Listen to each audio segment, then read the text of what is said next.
Here's a fly ball out towards center field. This one's going back, and this one is gone! Taylor gets this one out towards center field to the short porch, and it's a grand slam! That's a floater, out to short. And it's booted off the shortstop's glove!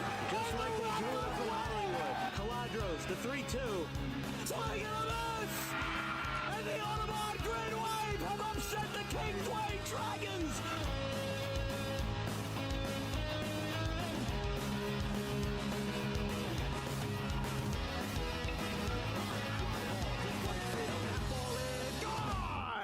Grant Fournier, two-run shot to right.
Here's a fly ball out towards center field. This one's going back, and this one is gone!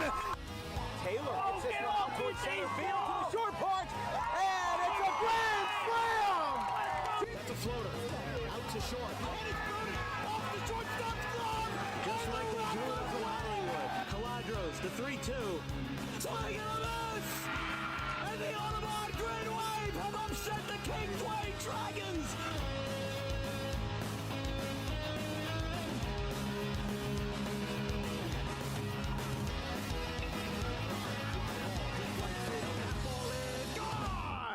Grant Fournier, two-run shot to right.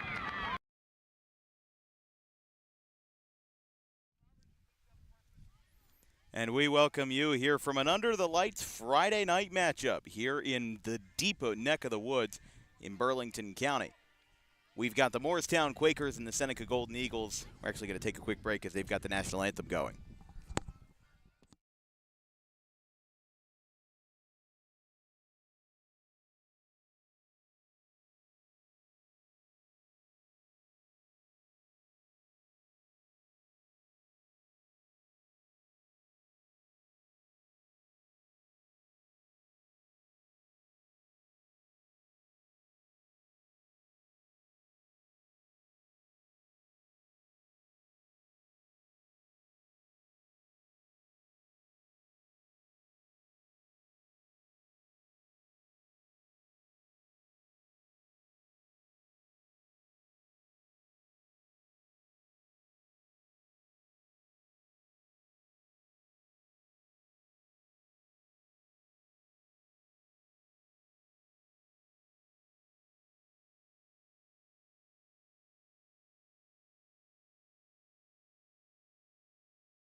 All right, sorry about that brief interruption. As soon as we got on the air, the national anthem came on. Seneca's JROTC did the performance and presented our colors. As we've got a good game here at Dingletown Road Park. It's in Shamong, about 55 minutes away from the Dan Wilkins Broadcasting headquarters, but we made it worth it. We made the trip worth it. Seneca taking the field now as we're going to make this quick. Again, Moorestown starting Brody Kelly on the hill. He's got a 1.12 ERA this season. He's been very good, and this could be a very good pitcher's duel. Even though Seneca's 2-11, their 2 wins are over Winslow and Camden Catholic. They're going to be trying to hold down the fort with Alex Argabright. A lot of their games have been very close. 2-1 to Haddonfield, 2-0 to Morristown in their last meeting, 7-4 to Northern Burlington, 5-4 to a very good Cherry Hill East team, 4-1 to Cinnaminson, 6-2 to PVI, 4-2 to 4-2 to Delran, 7-5 to Cherry Hill West. But they're going to look to get the bats going. They got no hit by Parker New versus Cherokee 5-0. And Morristown, well, they've just got a loaded lineup. You've got Chase Crowberger, possible MLB draft talent. There were some scouts at his last couple of games. He's the center fielder. Then you've got James Madison commit, Ethan Tolbert. He's in left field. And meanwhile, like we said, we've got a hard-throwing righty on the hill in Brody Kelly. So this game, even in a hitter-friendly park, with the all-dirt infield and the high mound, really could make things interesting. Again, with a star-studded Morristown lineup that is focused on offense, but they do have one of their best pitchers that's got a sub-2, almost sub-1 ERA. Meanwhile, Seneca's bringing their best two-way out there, who homered the last time we saw the Golden Eagles versus PVI, Alex Argabright. Players are taking the field, as we said. We're going to flip this camera around. We're going to give you a quick break, and then we've got Morristown starting lineups and pitcher introductions, along with the most important thing, the first pitch here from Burlington County in Shamong.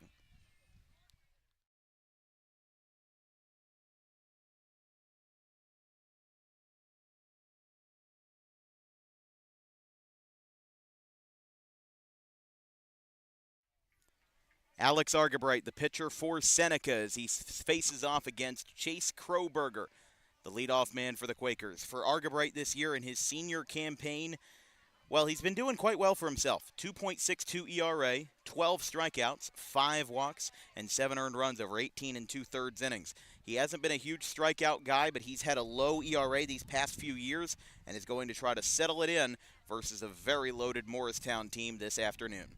First pitch is going to be just after 6:10 after some light delays. And Alex Argabright, under the lights in Dingletown, gives a first pitch strike to Chase Crowberger, and we're underway. Absolutely packed house here today, not just along the outfield, but along the foul lines. This is the youth night for Seneca.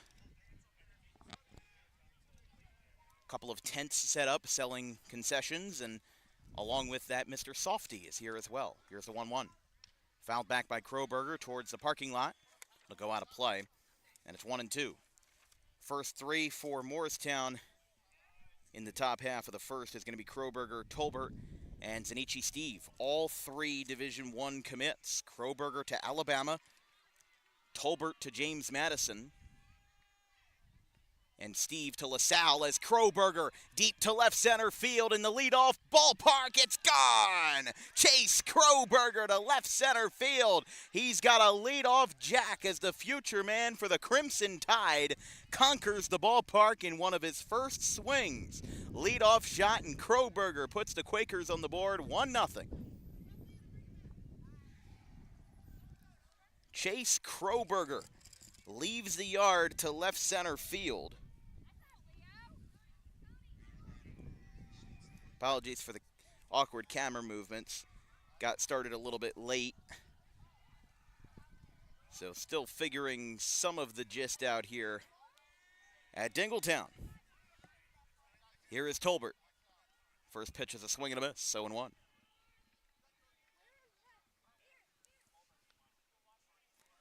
Again, Tolbert, the commit to James Madison. That one is taken low. How about that for a hot start to the game, though, with Crowberger going deep to left center field. That's what he does, and that's why he's recruited to Alabama. I mean, like last season against Seneca, he had 3 home runs in 1 game.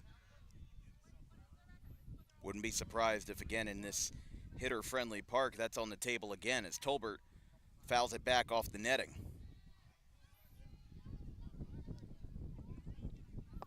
So Crowberger wastes no time and jacks a solo shot out to left center. And Tolbert's going to give Argebright another run for his money here.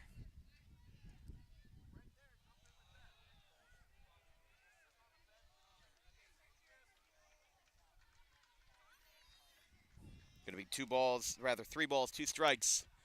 Full count from Argebright to Tolbert.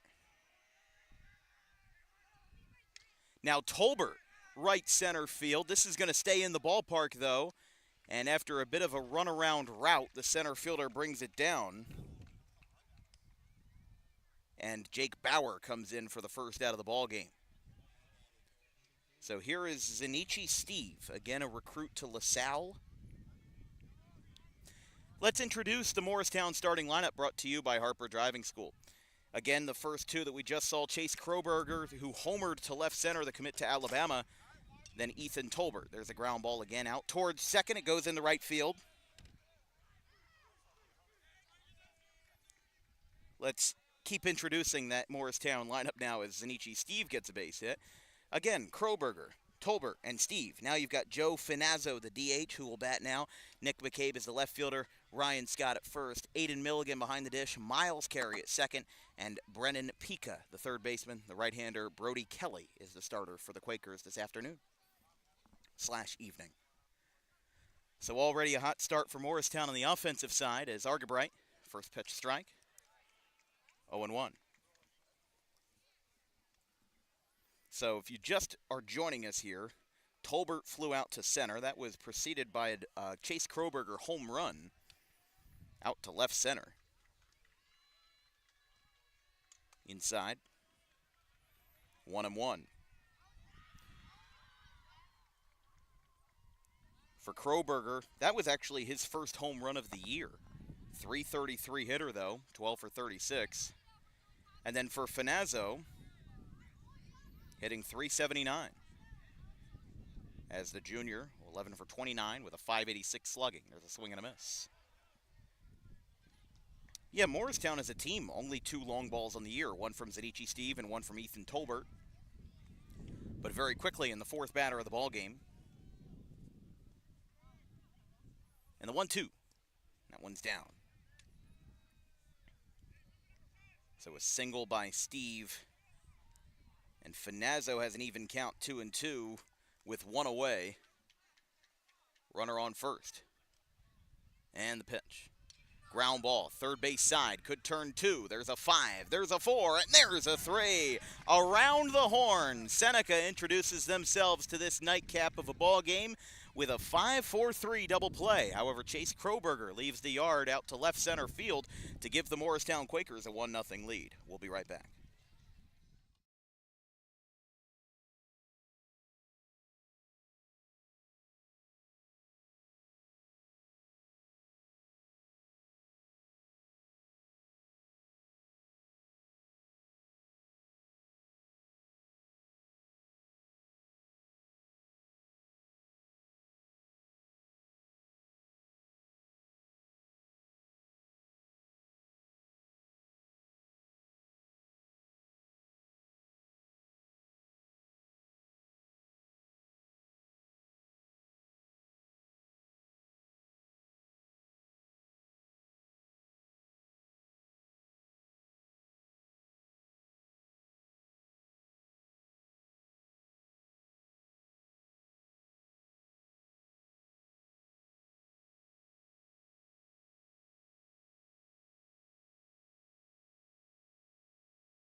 Brody Kelly is the pitcher for Moorestown this evening as they jump out to a 1-0 lead thanks to a Chase Crowberger solo shot to left.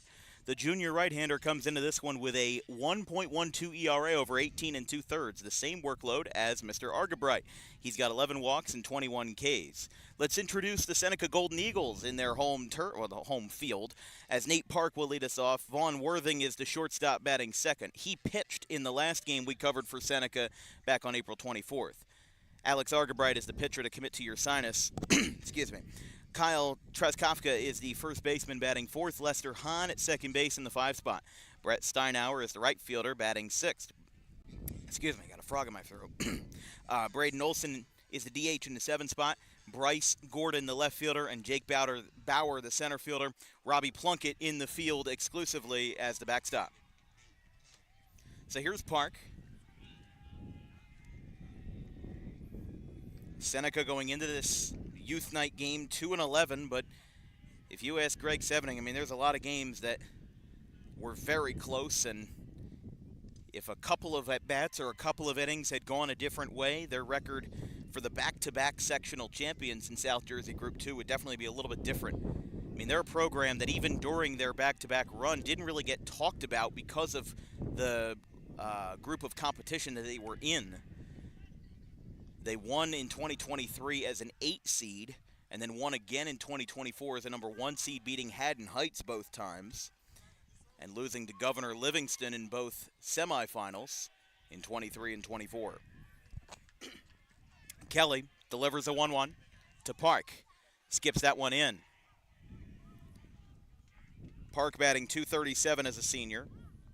9 for 38. Seneca is a team batting .201 with a .281 team slugging percentage, 3 home runs, 2 from Argabright, and 1 from Kyle Treskowka, who bats in the cleanup spot this evening.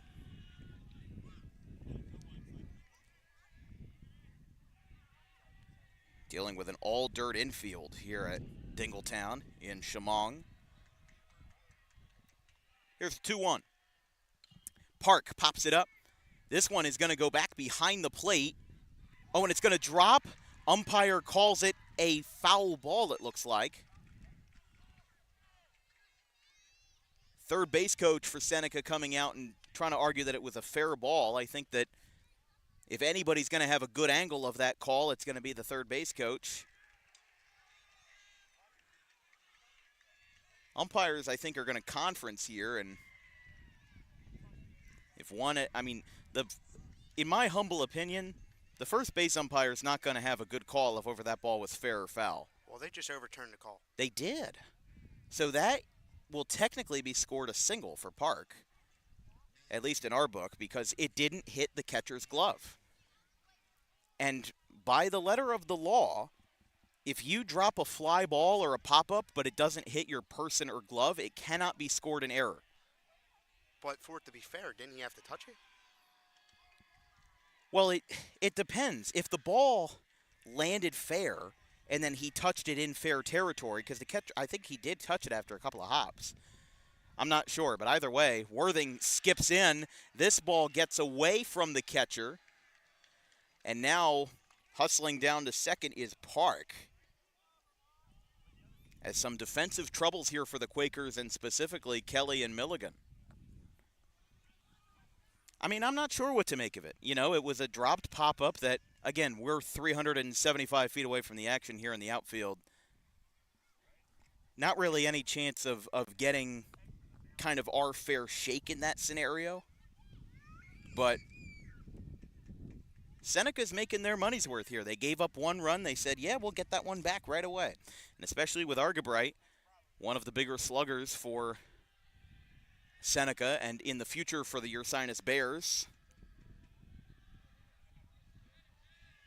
as a class of 25 senior.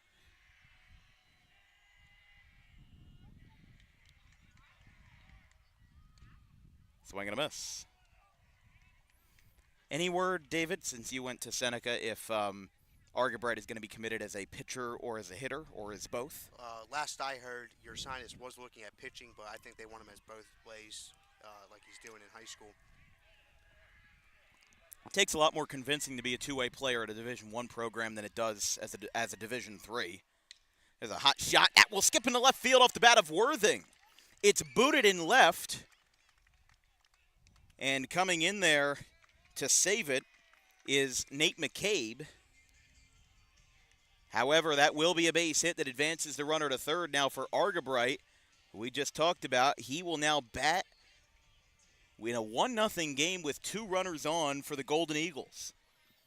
You mentioned a few moments ago how Seneca, they gave up the run in the first inning, and then they're coming into this inning saying, we're going to get that run back. Back-to-back singles. Yeah, talking with Coach Sevening over the last week, he said prior to this week that Seneca was not competing. They were just playing the baseball game. He was angry that they weren't competing. This week they have competed. Monday they lost 7-5 to Cherry Hill West. They led in that game at one point. Wednesday they got no hit, but they still competed against an undefeated Cherokee team. It would be different if they had lost 11 or 12-0 and, maybe had their heads down the whole game. You can be no hit and still find some silver lining, especially versus a very good arm like Parker New. First pitch was a strike to Argabright. Here's the pitch. Looks like that one also caught the zone.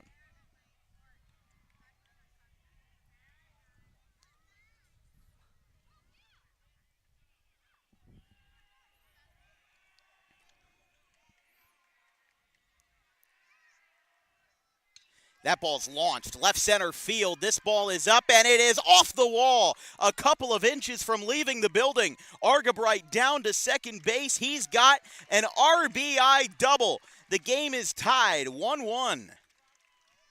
Alex Argabright, here and again, as we mentioned, like a broken record, a hitter-friendly ballpark.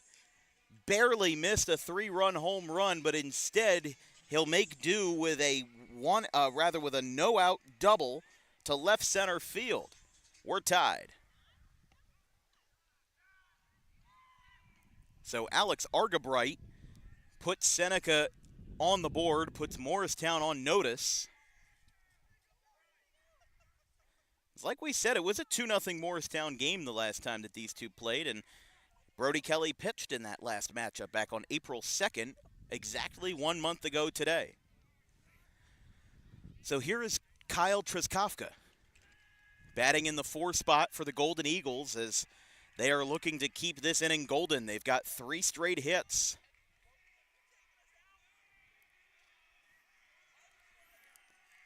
First pitch from Kelly to Trizkofka. They call it inside. 1-0 to the man they nickname as Traz.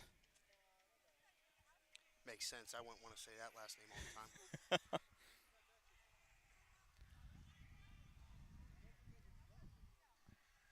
Here's the 1-0. Strike called. 1 ball, 1 strike. Trizkofka batting 189 as a senior. Again, has one of those 3 Seneca home runs. 7 RBIs. Seneca has driven in 65 runs this year. Ground ball. This could give Seneca the lead. It'll skip into center field. It's a base hit. Crowberger's got a laser to the plate. The throw will get behind the catcher. There's a collision at the plate. Down at second is Trizkofka. Seneca has taken a 3-1 lead, but the catcher is down for the Quakers. Just steamrolled at home plate. Argabright scored, and 2 runs will come across as Seneca, despite their 201 team average, have turned the tides on this Friday night. They've scored 3 and have gotten 4 hits in a row for the Golden Eagles. I really like how this team is hitting. I mean, it is electric. Maybe it's just because they're at their home away from home. Night game, packed house. Sometimes that adrenaline gets through your veins very, very quickly. And these guys are still mashing here, as this will be the number 5 hitter, Lester Hahn, the second baseman. Still nobody out here. Yeah. Single, and a RBI double for Argabright, and a 2-run single for Trizkofka.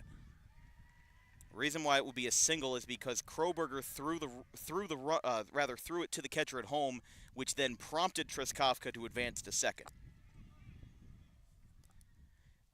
I do like explaining some of those decisions, because I explain my scorecard.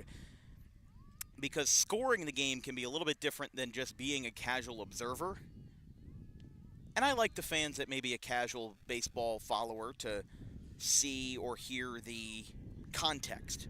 Because baseball is a very complicated game. Well, we talked about that page on Twitter, MLB Scoring Changes. I love it. Yeah, they do a great job explaining scoring. It's more complicated than I could ever imagine. Yeah. Here's the pitch. Grounded foul down the first base line.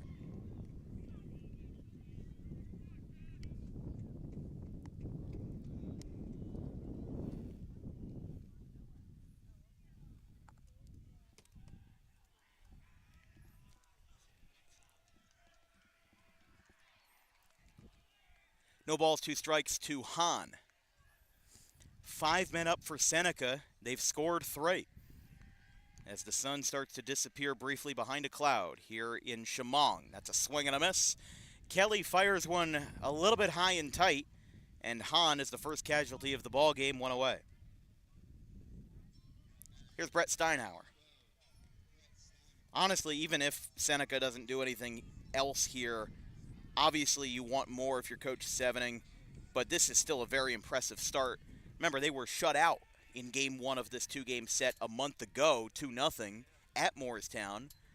So now this game, maybe meaning a little bit more, has prompted some extra offense here. Over, but the ball was hit while he was on the run.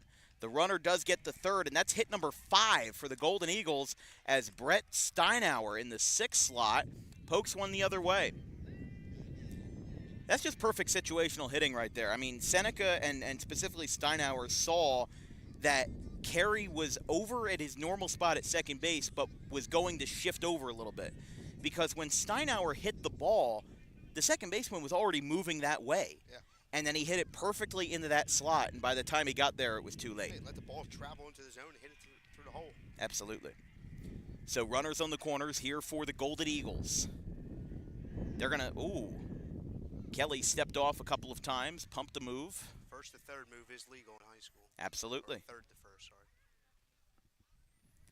Well, with 1 away and runners on the corners, the first thing you think of is the old-fashioned steal and score. When we covered Seneca versus PVI, PVI got 2 of their runs in the first inning off of that exact move. Runner steals second, third baseman breaks a second after on a delayed start. It's a move I've seen so many times, but for some reason, it only works in high school. Maybe the reason why, I mean, I've seen it in the major leagues, but it's seldom used. Very rarely is it an asset that teams go off of in MLB, unless you're like one of those old Reds teams that could steal like 300 bases a year. Back when like Billy Hamilton was on those teams, Brandon Phillips, trying to think of a couple other names. But like those Reds teams from like 10 years ago, or even the Phillies used to do it sometimes with Rollins, Ben Revere.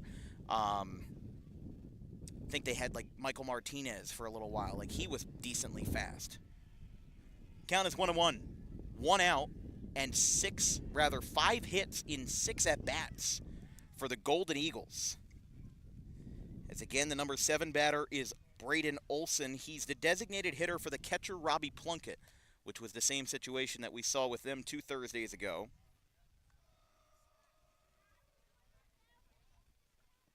Here's the pitch. Took a fastball high and fouled it back. It's 2-2. Olson, the senior, very senior-heavy team for Seneca this year. 185 hitter, 5 for 27. I think they have like 10 on the bench senior-wise. Yeah, not it, and I mean, obviously, Argabright being one of them. I mean, just going off the list here, Josh Fenimore, Mason Craig, Nate Park, Ethan Lawrence, Triskofka, Argabright, that's 6. Klenknecht, Gettinger, Mankiewicz, and Olson. That's 10 total, so you're absolutely right. Some in the lineup, many of them in the lineup. And as we said, some like Craig and Park and Lawrence, rather Craig and Lawrence sitting on the bench. That one's popped up. It'll be in the field, and it'll be caught at second base by Carey for the second out of the first. We've seen games like this before where the first inning is chock full of offense, and then the later innings, all the pitchers seem to regroup and find themselves a better groove, but you never know. This game could be one that has a lot of folks crossing home plate, or it heck, we could have 6 scoreless innings in a row, and the final score could be 3-1. We don't know. That's a ground ball to third. Picked up, throw across the diamond is in time, but Seneca, what an inning. Brennan Pica finishes him off, but 8 batters come to plate, and 3 of them come to score, as Seneca gets 5 hits in the first inning, and we go to the top of the second. Moorestown will lead off with their number 5 man, Nate McCabe, in the top half of the second inning.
Seneca 3, Morristown 1 after a frame here at the Dingletown Road Park in Chemung.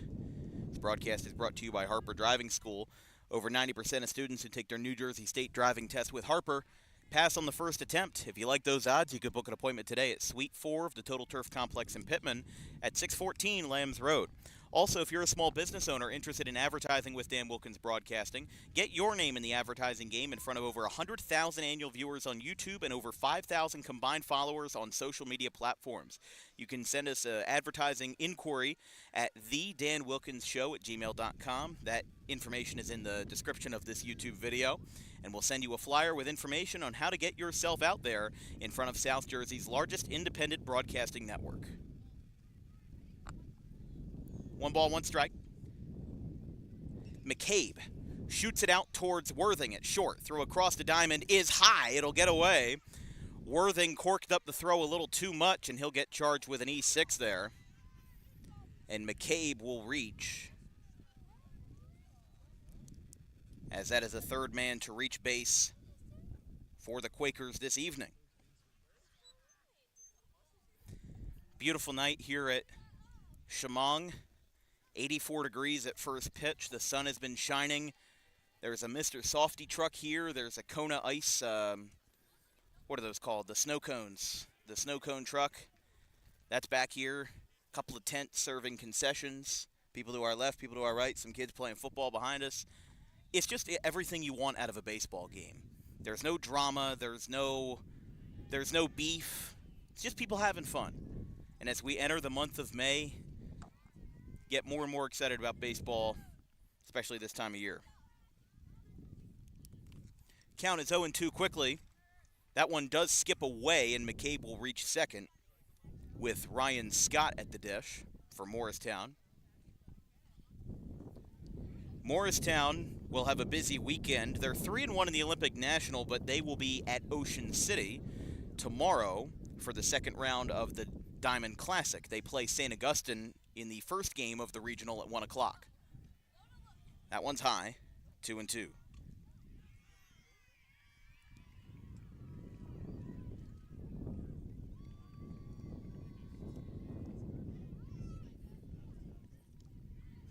Up and away. No, they got him. Misread that one, and it's the first strikeout for Argabright, first out, as Scott is retired. Here's Milligan. With one away, runner in scoring position for the Quakers. Morristown got off to a 4-1 start with wins over Lenape and Seneca in early April. That one is blooped into right center field. Outfield was playing real deep. It will skip into the right center field gap. Run will score, and staying at first will be the catcher. As Milligan, with a conservative approach, he does drive in a run out to right center, and it's 3-2. Morristown cuts their lead down to 1, or cuts their deficit down to 1. And scoring from second there, McCabe. I mean, that play was a little bit odd from start to finish, just because you had Seneca and you specifically had Steinauer. All three of these guys, especially Steinauer, have been playing relatively deep. And then that ball goes there. The taller grass out here stopped it from going anywhere, but Milligan stayed true to himself and held it first. Here's the number 8 hitter for the Quakers, Miles Carey. Big swing there, fouled it back, and it's quickly 0-2. Brennan Pica, who had a nice play at third to end Seneca's rally in the first, will bat next as the number 9 hitter. 1 out.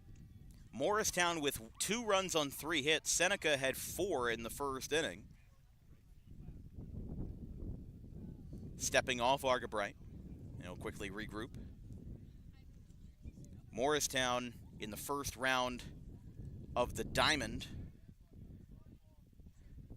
took care of business there, and again they play St. Augustine on Saturday. The 8 second-round games, or basically the round of 16, will be played at 4 different neutral sites: Ocean City, Eastern, Overbrook, and Timber Creek. We will be at the Timber Creek games tomorrow. RV and Bishop Eustis at 1 o'clock, Delsey versus Haddon Heights at 4. That one's up and in. Seneca and Haddon Heights, of course, have a long history, but Haddon Heights a little bit closer to our backyard.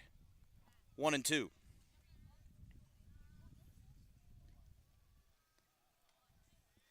By the way, that home run by Chase Crowberger marked the first time since July 5th, 2023, that Dan Wilkins Broadcasting had a leadoff home run. Washington Township's player, I think it was Raccabaldo, hit a home run to start off a Tri-County Summer League game.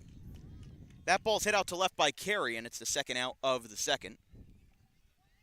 2 down, and now Brennan Pica, the third baseman, will bat.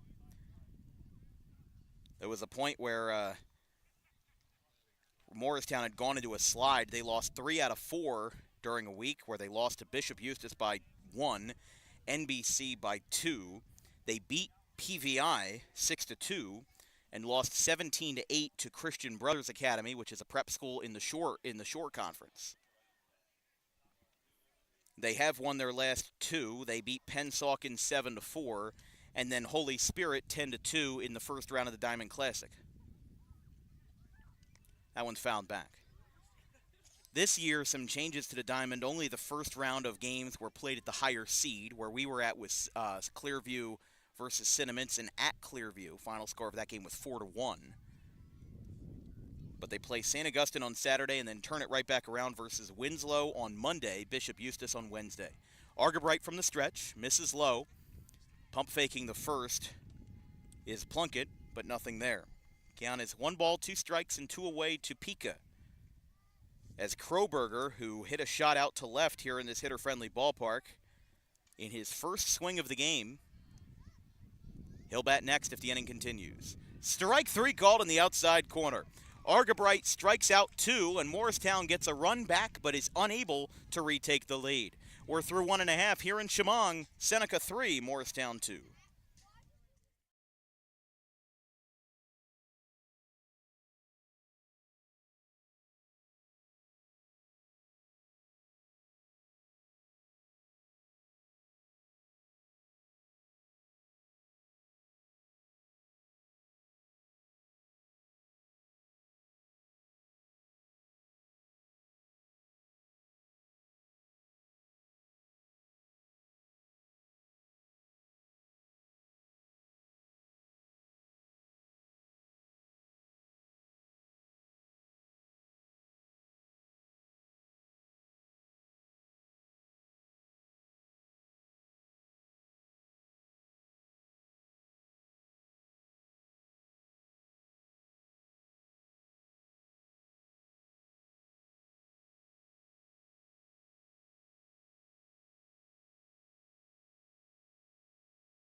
As usual, line is around the corner for Mr. Softy. I tried getting in line pregame, didn't have enough time, but I will make it up to myself in the next couple of weeks. Moorestown trails Seneca 3-2. Seneca got off to a hot start in the first on this hot Friday evening. 3 runs on 4 hits. Argabright barely missed a home run. And Seneca brought 8 men to the plate. Jake Bauer, the only man not to grab a bat in the first, he'll lead off the second. You're watching coverage of Olympic Conference Baseball on Dan Wilkins Broadcasting between Moorestown and Seneca. If you have any questions or comments about tonight's game, or about tonight's broadcast, you can drop me a line at thedanwilkinsshow@gmail.com. We also have a Venmo account for any and all contributions. Of course, not required. You're watching this game for free. It's at DW Broadcasting. No spaces, no hyphens. Again, David and I were both college students. Recently had a big car repair bill. So it all goes towards things that help out the company and help out our crew. That one is tapped out to short. Tolbert picked up and got the throw down to first without issue. And Bauer is retired. Park, who reached on an unusual play in the bottom half of the first. A pop-up went straight to the catcher, but it was dropped. And after an appeal from Seneca's third base coach, they overturned it, and that lit the flame that got Seneca 3 runs in the bottom half of the first. Kelly, though, gets a first out in the bottom half as Park steps out of the box. Park and then Worthing, followed by Argabright, all 3. In fact, the first 4 batters reached base in the bottom of the first. Park on an 8-2, Worthing, Argabright, and Truskowka all on hits. Didn't go. 1-0, excuse me. I think Milligan thought that was a strike. Maybe even 350, 400 feet away by body language. You can tell. You can tell when a catcher is not pleased with the call. Usually you can tell when they, double fake the throw. Oh, yeah. Are you kidding me? You see Ramito do that sometimes. Mm-hmm. It's their subtle way of saying, I disagree. 2-0.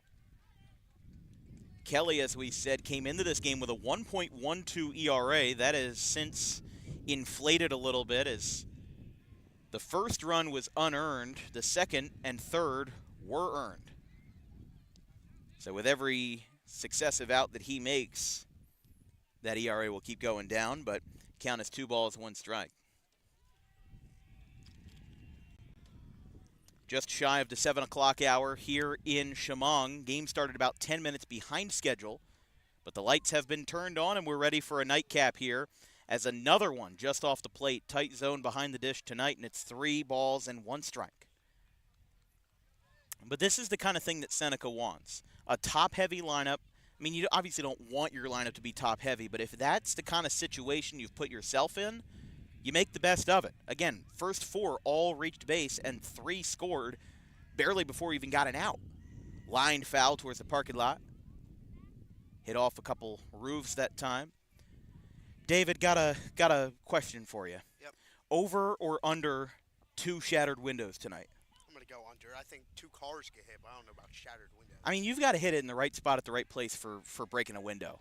These people are risky parking behind Oh, the especially the plate. BMW over there? The bus. I don't know. The camera probably can't pick up the bus, but there's a bus parked behind the Yeah, the first Moorestown bus is right behind.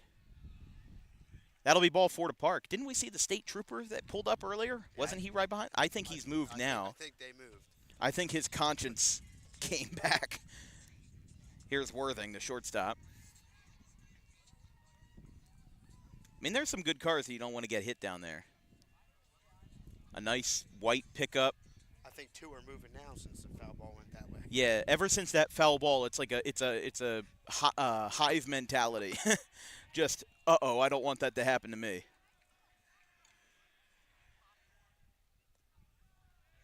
That one's outside 1-0. I remember Audubon, Ralph Shaw tournament in 2023. First time my car ever got hit. There's still a dent on it to this day. Shortstop overthrew the first baseman, went right through the fence, and hit the pillar of the car. That one's lined out to Tolbert. They were going to throw to first, but the runner gets back safely. So Worthing gets a laser out to short for the second out to bring up Argabright, who just missed a home run in the first. Here again, the Dingletown Sports Complex, as we like to call it back home, well off the beaten path. With really only on a highway for about 10 minutes to get here, and everything else was bendy roads. Back roads, yeah. I was telling one of the parents for the last 15 minutes, I saw more horses than people. You see that down in like Buna too. Buna, Absegami, once you get in like those really rural parts of Cumberland, Atlantic County. I guess we're like right in the middle of, would you consider this like the Pine Barrens, I guess? Or Yep. We're right in the middle of that. Argabright at the knees, takes low, 1-0. That tight zone is not going to be a great advantage to the pitchers tonight. If it's called both ways, if it's called the same way, then I can commend it for being consistent. But now that we're in the bottom of the second, Kelly knows where the strike zone is. He's just got to hit it. That's all it is. If the umpire stays consistent, all Kelly's got to do is aim that fastball a little bit higher. Pump fake to first. It's going to airmail into right field. It's going to go down the line. This could go out of play. It's picked up by Zenichi Steve. And I would imagine, even though it was a little bit obstructed by our view, that it stayed in the boundaries. There's no appeal from Sevening, so they'll keep the runner at second. The only thing I was thinking about was maybe Sevening would argue that the ball went out of play, but I don't think there isn't a little bit of extended fence past the right field foul pole. I would imagine when they went over ground rules, I would imagine that that's something that they talked about. But that'll be an E2 as Milligan airmailed his first baseman on a back pick. The 2-0 count. Argabright, a half swing out to second. Throw to first is in time, and the side is retired. Seneca advances to scoring position on an error, but they do not score. Quakers will grab the bats for the black and gold in the top of the third. Still, Seneca 3, Moorestown 2.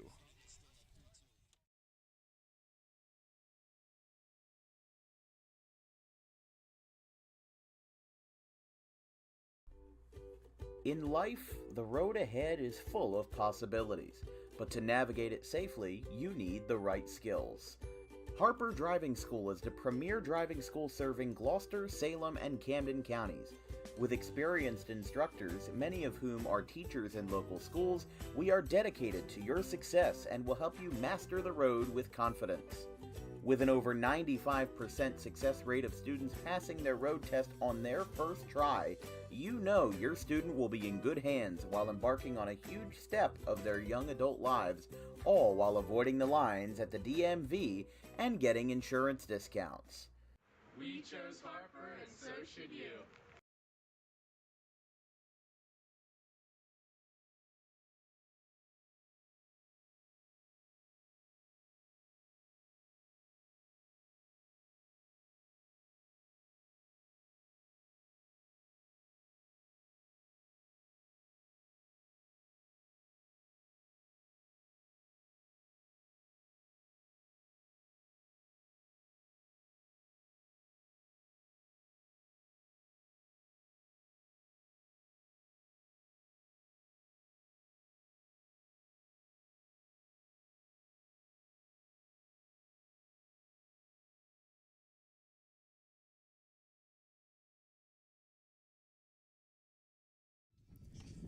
Two innings down here in Chemung. As we said, that's that bus that's parked behind home plate that may be peppered with some foul balls tonight. As we're under the lights, Argabright still back out for his third inning of work. It's 3-2. Morristown got a run with a hot start early. A solo home run to left field by Chase Crowberger, which was then followed up in the second. This one's out to right center. Look out, look out, look out, it's gone! Chase Crowberger just hit his second home run of the game. Gave me a darn near heart attack. It's a tie game, 3-3. Chase Crowberger, second home run of the night. He leaves the building to left, leaves the building to right. And it's 3-3. That missed our booth, and it missed a several $100 laptop by about 2 feet. If that ball was any lower, he would have gotten a bill in 3 to 5 business days. It's 3-3. You would have got a hospital bill. It was closer to hitting you than it was to hitting me. We had that with Braden Reeder the other day, too. Hitters, please stop trying to kill us with baseballs. It's a 3-3 game. Second time this year, players hit 2 home runs in a game. Cole McKenna did it for West Deptford back on April 8th versus Collingswood. It's Crowberger, who didn't have any home runs going into today. The Alabama commit has hit twice. As again, the top 3 for Morristown, all Division I talent. Crowberger headed to Alabama, Tolbert to James Madison, and Zanichi Steve to LaSalle. That one will be outside, and it's 1-2 to Tolbert, the left-hander. Well, My heart rate is still crazy high. Now Crowberger's only got to hit one to right. Yeah, all he's got to do is do that. A little bit farther away from us, please. And he'll be fine. Might hit the concessions if he gets one out to right. Didn't that happen last year, you said? Carter Klezik's hit one? Yes. Off the concession stand? Yes. It's outside 2-2.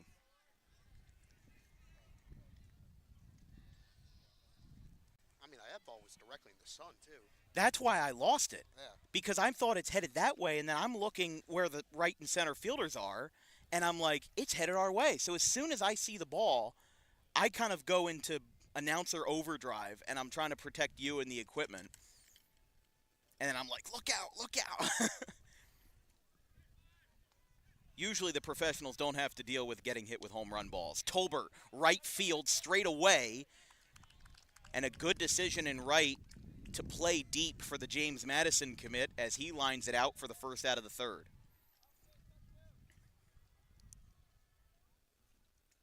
Whew. Here's Zanichi Steve, again the commit to LaSalle.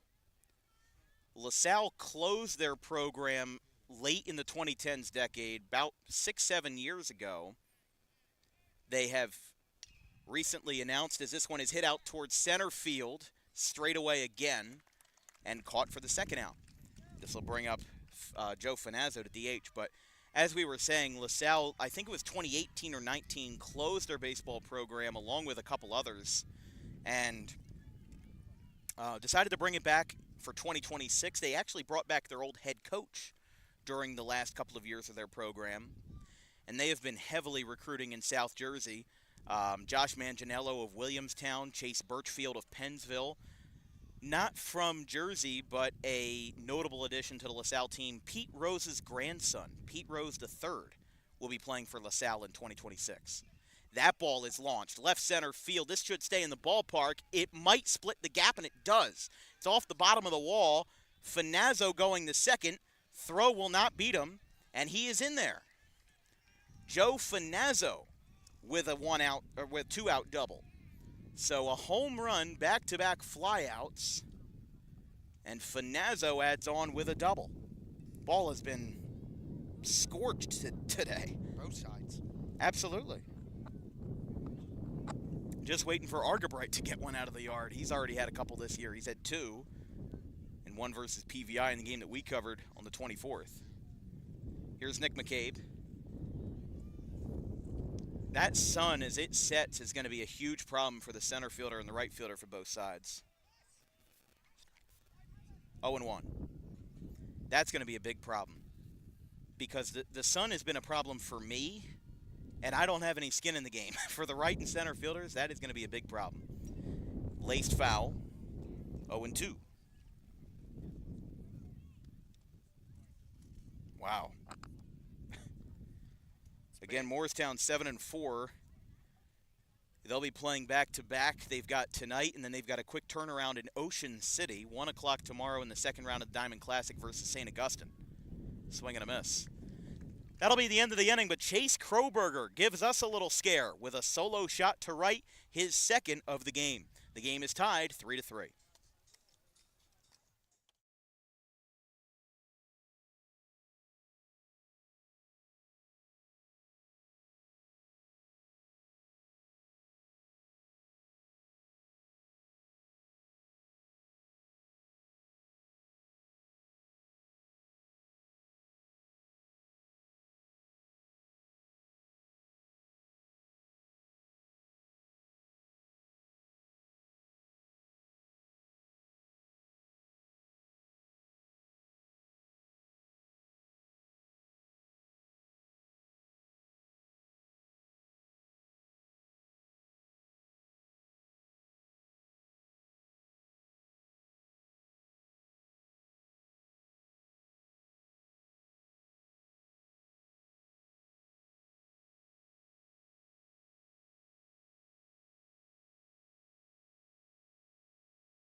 Morristown tied up the game 3-3. Solo shot to right field that missed the broadcast booth by about 2 feet. Chase Crowberger has gone yard twice tonight. And leadoff man for the Golden Eagles in the bottom half of the third will be Kyle Truskowka. Truskowka, Hahn, and Steinauer in the bottom of the third for Seneca. Again, if you're just joining us, Seneca got 3 runs in the first. Moorestown got 1. And the score has now been leveled. 1 run in all 3 innings for Moorestown. Swing and a miss by Truskowka.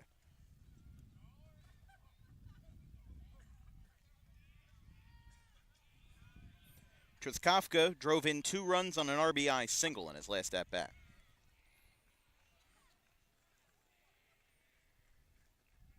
Swing and a miss there, 0-2.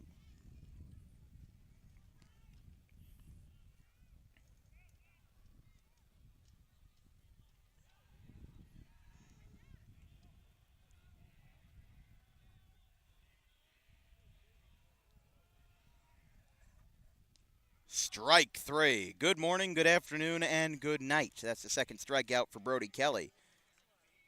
First out of the third. Brings up Hahn, excuse me.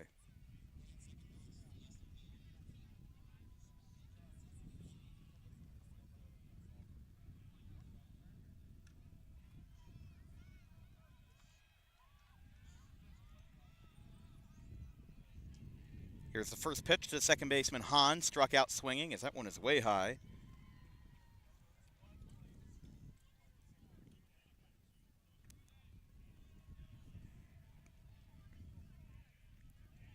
Not a lot of games today since it's prom weekend for a lot of schools here in South Jersey.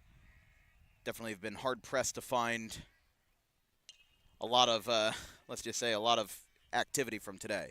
Beautiful play by Ethan Tolbert. By the time he made that throw, he was all the way out in second base land, and that's the second out.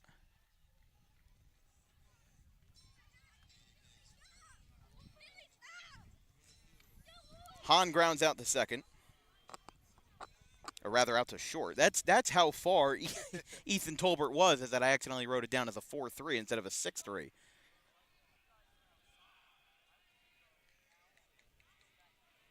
Here's the pitch. Outside.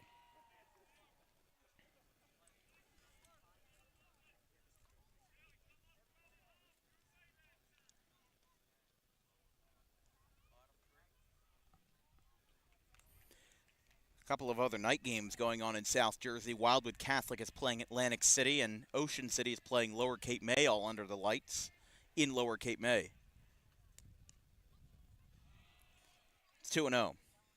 Going down there to Cape May County has always been one of the things that I've wanted to cross off the list, but it's just such in an interesting corner where from home I got to travel an hour and a half. It's the same as going up to like North Jersey up near New York City. 2-1.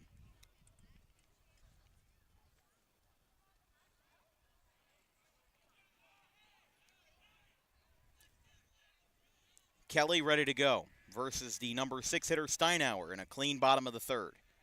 Here's the 2-1. Fastball misses low. 3-1. Again, if Seneca can get some good plate discipline here, just like they did in the first, and honestly, to correct myself, they didn't even need a lot of good plate discipline in the first. They just kept mashing and hacking and swinging. They didn't really need a lot of long, drawn-out at-bats, but now that Kelly's settled in, getting those hits and getting those runs are going to be a little bit harder to come by. That time, though, a 2-out walk to Steinauer gets Olson to bat here.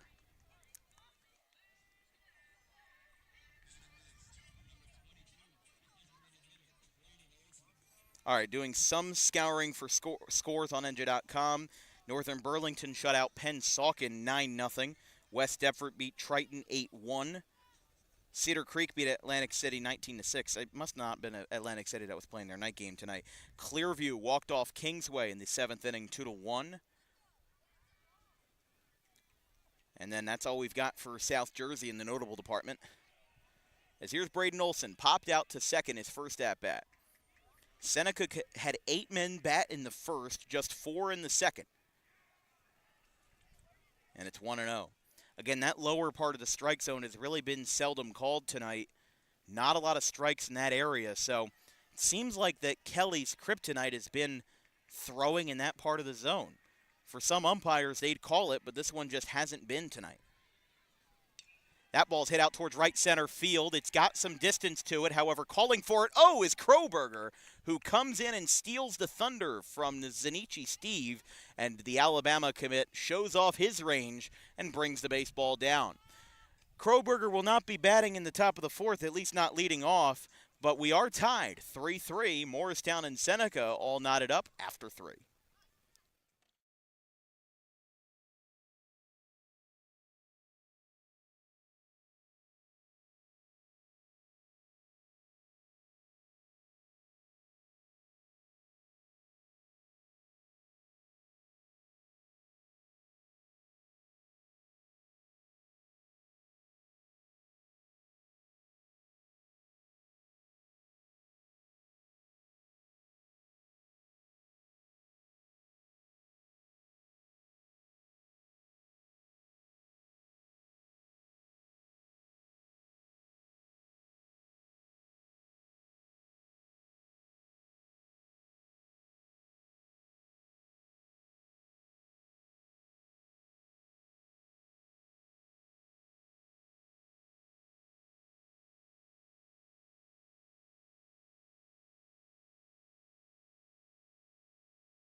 Top of the fourth, we're all knotted up. Morristown has been slow but steady in this race, and, well, you know about that story with the gray hair.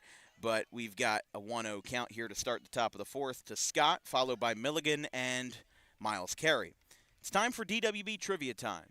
As we always do in the top of the fourth inning of these ball games, today's question is, who was the last MLB team to sweep the World Series? Was it A, the 2008 Phillies over the Rays, B, the 2007 Red Sox over the Rockies, C, the 2019 Nationals over the Astros, or D, the 2012 Giants over the Detroit Tigers? The answer will be revealed in the bottom of the fourth inning. Scott struck out his first time. 6, 7, and 8 for Morristown. Again, Seneca got all of their runs in the first, got 4 straight men on, and that's how they got all of their offense. This one is laced out towards center field, got a good jump, and going in and making the catch is Bauer, first out of the fourth. This broadcast is brought to you by the Rowan College of South Jersey Roadrunners. Winners on the field and winners in the classroom. Become a Roadrunner today by visiting their prospective athlete forum at rcroadrunners.com. You can also follow them on all of their athletic social media pages at RC Roadrunners. Don't forget, next weekend we'll be covering the RCSJ Region 19 softball Final Four. Fly ball, deep right, playable in right, and there's 2 down. Well, we've had a couple of close calls with the long ball. Argabright in the first, and now Milligan in the fourth. And that's in addition to Crowberger officially leaving the yard twice. So we've had 2 flyouts, 1 to center and 1 to right. And Argabright making swift work of the Quakers in the fourth. Here is Miles Carey, first pitch. Breaking ball, catches between the letters and the number. It's 0-1.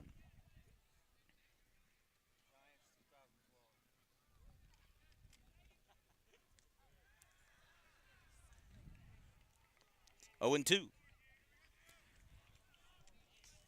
First 3 for Seneca in the bottom of the fourth will be Gordon, Bauer, and Park. 8, 9, and 1. It's 1-2 here.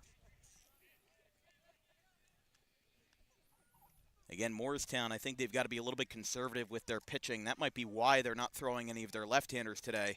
As there's a ground ball, diving, gets past the second baseman. Bauer cuts him off. It'll be a base hit for Miles Carey as the bottom of the order does some lifting here for the Quakers. And now here is Brennan Pika. With 2 outs here in the top of the 4th, let's take a look at the week ahead on Dan Wilkins Broadcasting. Tomorrow we will be at Timber Creek for 2 Diamond Classic second-round games. The first one will be at 1 o'clock. It's a classic Olympic matchup. It's the Bishop Eustace Crusaders and the Rancocas Valley Red Devils. Actually, we'll hold that thought as a ground ball to third is picked up by Park. Throw over to first is in time on a good stretch, and the side is retired. For the first time today, Moorestown held scoreless as they do get a 2-out base hit, but they do not yield anymore. Pika grounds out to retire to side to his own position and go into the bottom of the 4th. It's still 3-3.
Bottom of the 4th inning, we're tied 3-3. It's time to reveal the answer of DWB Trivia Time. Today's question is, which was the last Major League Baseball team to sweep the World Series? Is it A, the 2008 Phillies over the Rays, B, the 2007 Red Sox over the Rockies, C, the 2019 Nationals over the Astros, or D, the 2012 Giants over the Tigers? David Cohen, our producer and color commentator on the night, what's your guess?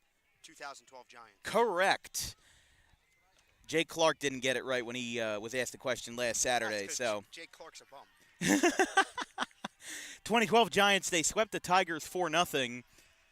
Phillies beat the 2008 Rays in 5. And the 2019 Nationals and Astros actually went to 7 games in that series.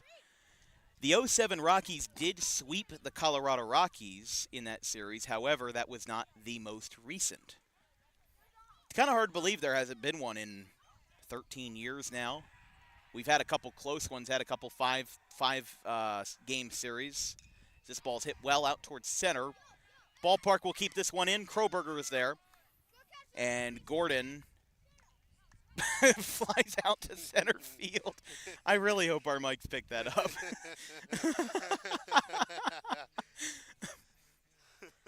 Kids are learning from a young age not to support the visitor.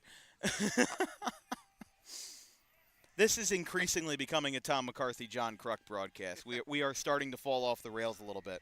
Gordon flies out to center, and it's Jake Bauer. That one goes on a bunt, squares it up in the dirt infield. Throw to first is in time. Bunting might not be the call here in an all-dirt infield because that ball is going to roll in the dirt.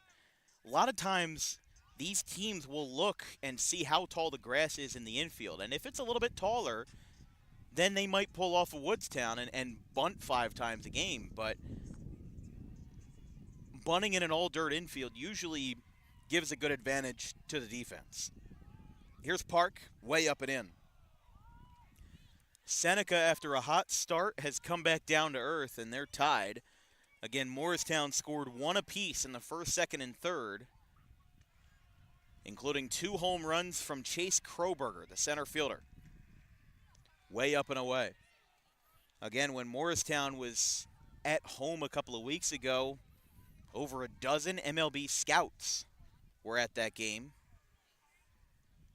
And like we said before, all three of the top three batters in Morristown's order are Division I commits: Alabama, JMU, and LaSalle. And Alabama's had some South Jersey talent headed their way, including John Young Jr. out of Cherry Hill West, who's gotten some playing time this year. Evan Taylor, Ocean City. Right, Evan Taylor, senior this year for the Red Raiders, going to be headed there as well. That one is down.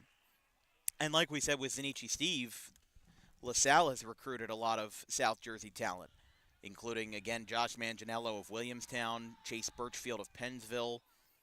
Sure, I'm missing a couple other names. Lucas Edwards. Yes, Bishop Eustace. He decommitted, I believe, from Wagner. It was either Wagner or Boston College. That might have been Eamon McDermott. And then he flipped over to LaSalle. 3-1. Popped up. It'll go out of play into the Burlington County Forestry, and it's 3-2. But that's what I like about the LaSalle resurgence that they've had, is that they kept their old coach from when the program shut down pre-COVID, and they're recruiting locally. They're recruiting in the Philadelphia Catholic League. They're recruiting in South Jersey. They're recruiting, I believe, even in Delaware and Maryland. Like, I love teams that recruit locally and try to find the best guys from unsung programs. Ground ball to Tolbert. He boots it. And that will be an error charge to the future James Madison Duke. And Park, for the second time today, reaches on an error. So even though he has reached base 3 times, his record is 0 for 2. 2 errors in the field for Morristown today. Seneca does not, at least on my card, have any on the record.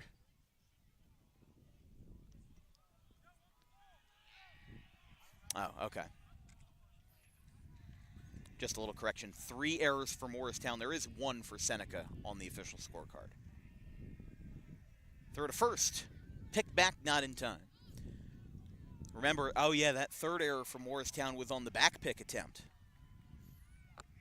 I was going to say something about it, but I think that the philosophy is known that if you're a catcher that struggles with back picks, usually the coaches are going to tell you not to do it. Because that's a dangerous play. They tell you in Little League all the time, never throw behind the runner.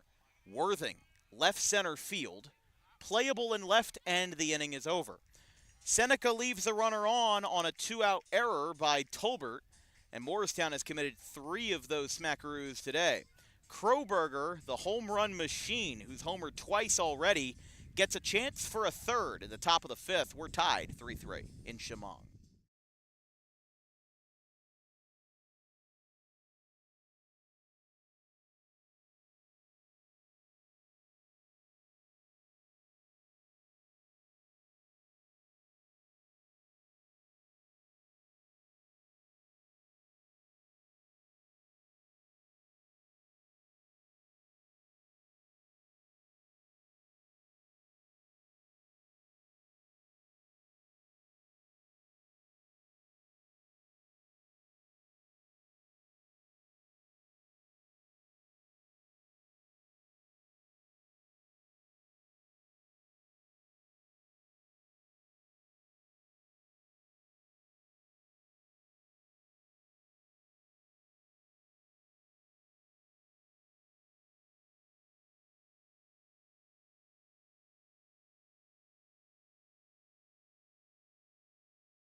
Under the lights here in the old-fashioned Dingletown.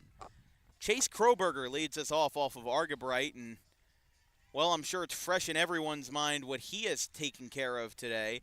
2 home runs, one to left to lead off the ball game, and one to right that almost took out the broadcast booth. Crowberger, again, the second player this year to have multiple home runs in a game. The other was Cole McKenna of West Deptford back on April 8th. But, again, a hitter-friendly ballpark has yielded these results, and Argabright, I would imagine, will be careful around the Alabama commit in his third at-bat. It's the top of the card for Morristown and Mike Appalucci. It's Crowberger, Tolbert, and Steve. Zenichi Steve. That one is down 2-0 on the breaking ball. I think even if Argabright doesn't finish this game, whoever comes in after him will also be just as careful to Crowberger, because it's not going to be easy to get that thought out of your mind of the 2 home runs. There's a strike called, 2-1. You know, it's kind of like I think about the 4 home run game from Eugenio Suarez from Arizona a couple weeks ago. He was only the 19th player to do it in Major League history. And there's a strike called. And for the record, no player has ever hit 3 home runs in a game on DWB. So Crowberger could be making some history if he leaves another one out of the yard. But with that being said, you know, we think about all the rare accomplishments. And people love home runs.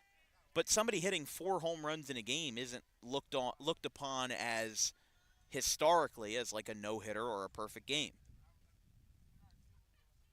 But home runs are way up this year in high school baseball, all around South Jersey. We don't know what it is. There's a ground ball out to second base. Picked up. Crowberger keeps that ball in the infield, and Seneca, for the first time today, has kept Crowberger in check and kept him in the ballpark. 1 away. I think that's a big confidence boost for Seneca. Even though the game is tied, you got the guy that took you deep twice and got him to ground out softly to second. It's a bit of a reset for those guys. They can put those 2 home runs behind them, and now they can figure out how to get it rolling. Count is 1-0 here to Tolbert. Tolbert 0 for 2. Hit both balls to right center field, and 2 flyouts for him. This is a tapper to first. 2 up, 2 down for Argabright here in the top of the 5th.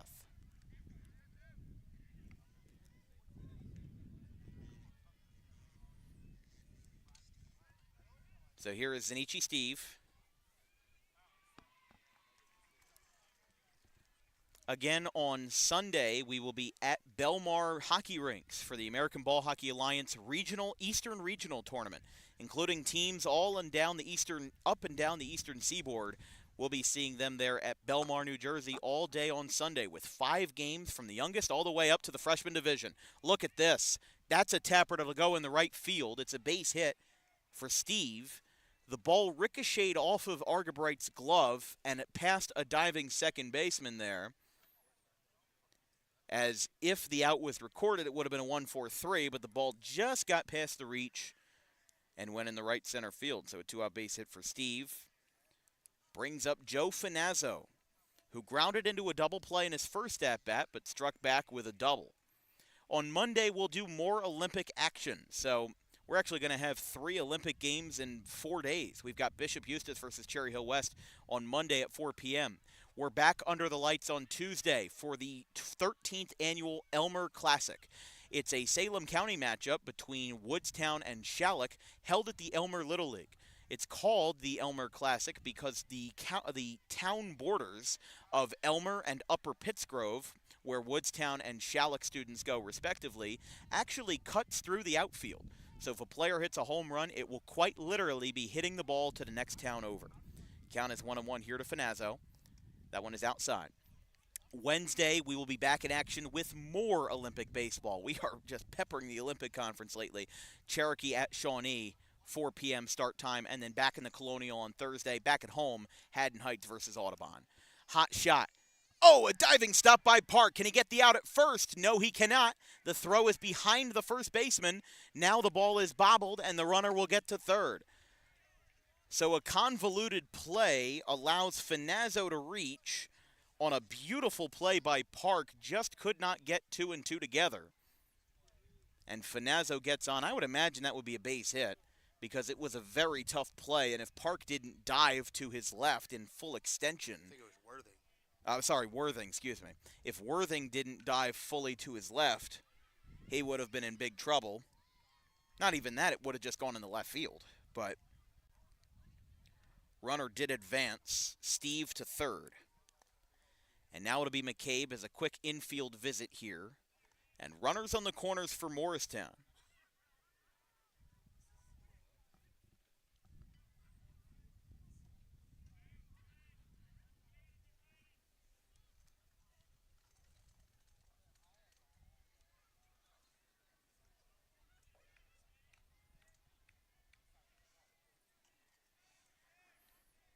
One more South Jersey score came in. Collings would beat Camden Catholic 7-1 in non-conference play.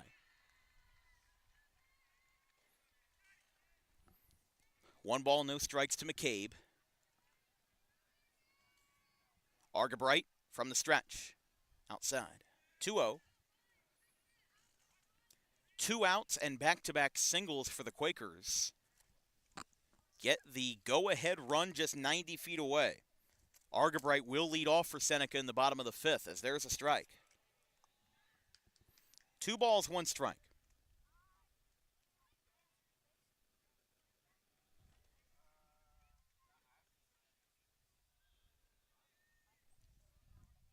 Two one. Argabright steps off. Pump fakes to first. We might have a game of chicken here. They're going to throw back to third. He is safe. Very close play there as Argabright kind of danced around the mound a little bit there. He pump faked to first. He kind of took another couple of steps and then tried to fire it to third. That one is laced out to Worthing. He picks it up, fires to first, and it's in time. Big stop for Seneca as 2 runners on back-to-back 2-out knocks. Both are left stranded. Going to the bottom of the 5th, here in Chemung, still Morristown 3, Seneca 3.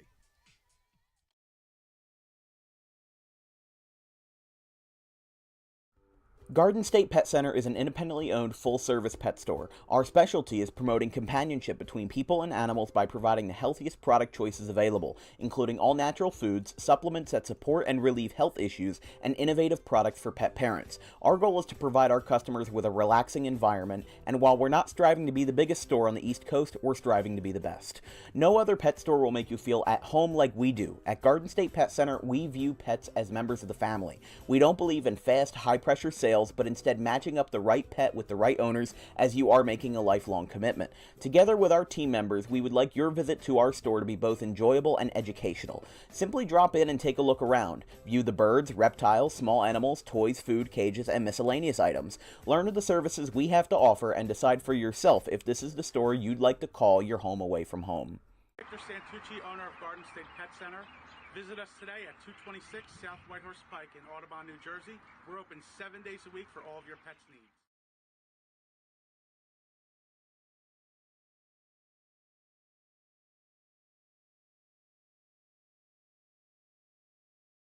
Garden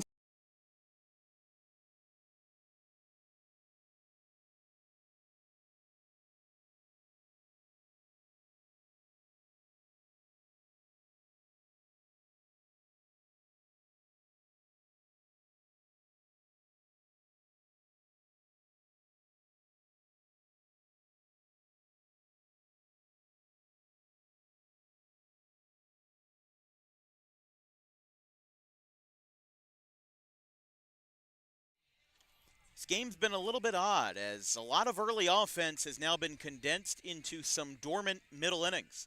In the bottom of the 5th here from Chemung. This broadcast is brought to you by Garden State Pet Center. Keep your pet happy and healthy today with the most organic food products available in South Jersey. Along with toys, cages, accessories, and much, much more, you can visit 7 days a week at 226 South Whitehorse Pike in Audubon. Argabright leads us off versus Brody Kelly, this junior right-hander. Fouled back into the parking lot. Timber. Yeah, that one got a car. Yeah, that one hit right off the back window. Somehow no cracks, though. That was coming in hot, I'll tell you that. 3, 4, and 5 for Seneca in the bottom of the 5th. Argabright, Treskowska, and Hahn. Argabright appeal to first. says yes, and it's 0-2.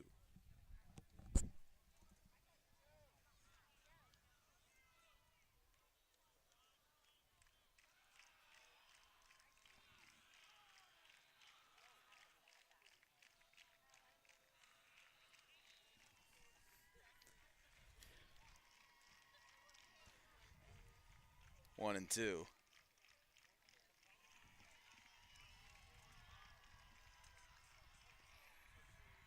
The cheering you hear behind us are, I guess, there's dancing going on the softball field, and both teams are out of their dugouts as there's a swing and a foul tipped strikeout by Argabright.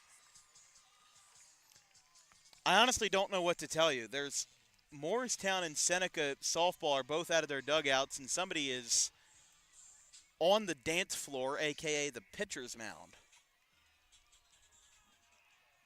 I mean, I've danced in front of people at weddings. It wasn't good. I've never danced on a pitching mound before. I've just never seen that before. I'm looking behind me. I see cheers. I see people clapping rhythmically, and I have no idea. 0-1 to Truskowka. Ground ball, fair ball, left field line. It's going to hook down into the corner. Left fielder's got a long way to go. Is he going to let it go? He will. Didn't really hustle to get to the ball because he was waiting for it to go out of play. Kind of a smart move there. And Truskowka, who is the go-ahead run for Seneca, is on second base. It's Seneca's first hit since the first inning. Good point there. Had 4 of those in the first, including 3 in a row from Worthing, Argabright, and Truskowka. That is the second hit for Truskowka today. So, I mean, I don't know. I definitely have a feeling, though, that the left fielder kind of just slowed up because he knew that the ball was going to go out of play. It's a great play. It is a smart play. Does it kind of grind my gear a little bit? Yes, but it's smart baseball.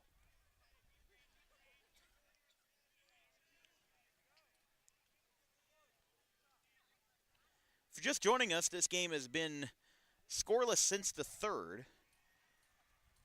Moorestown and Seneca getting their offense in entirely different ways. Seneca scored 3 in the first on 4 hits. Moorestown led off the game with a home run to left center by Chase Crowberger. They got a second run in the second and a third run in the third on another Chase Crowberger home run. He's had 2 today in 3 at-bats. Count is 1-1 from Kelly.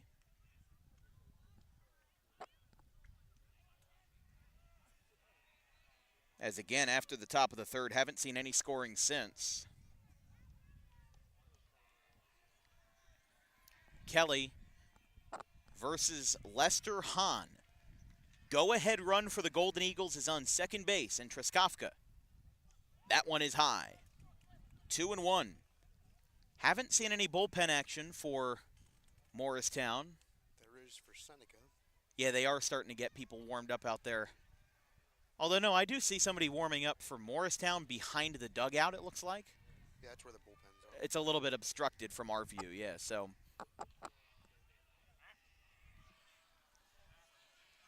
I guess we'll find out when Kelly's replacement comes in. Swing and a miss. That was a big hack from Hahn. He found a good one to take care of, but he was just a little bit early that time. And it's 2-2. 2 balls, 2 strikes, 1 out. Under the lights here from Shamong at Dingletown Road Park. Here's the 2-2. Curveball, strike 3. Big K for Kelly. Hahn strikes out for the second time tonight. That is the 4th for Brody Kelly. And Brett Steinauer will bat with 2 outs. David, I think we were talking about this during the break. This is a very good chance for Seneca to score. Would be a big missed opportunity if they don't. Yeah, middle of their lineup up, and you got a 1-out double, and you have to put a ball in play right there. Can't strike out if there's nothing for the team. That's a ground ball out to short, picked up, throw across is in time, and the side is retired. So Seneca does not score. They get a runner on second base, but nothing more as we go to the top of the sixth. Morristown will look to break the ice on this one. It's 3-3.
We've got a tie ball game here at Chemung in the depths of Burlington County off of 206. We've got a fun one. I'm Dan Wilkins, joined by Seneca alum David Cohen on the mic and on the production today. Again, our next broadcast will be a doubleheader Saturday in the second round of the Diamond Classic. Dribbler over the glove of Argabright and into center field. Base hit for Ryan Scott. Picked up by Bauer. And a leadoff single gets the sixth started on the right tone for Morristown. I mean, we're at the point in the game where really any kind of explosive offense for either team could be the last run scored. You know, we could have some more offense going back and forth, but the trends should suggest that this game will probably go down to whoever can be at the right place at the right time. I mean, Morristown, again, two of their first three runs were solo shots by Crowberger. The second was an RBI single by this batter, Aiden Milligan. And all told, Quakers have picked up 8 hits today.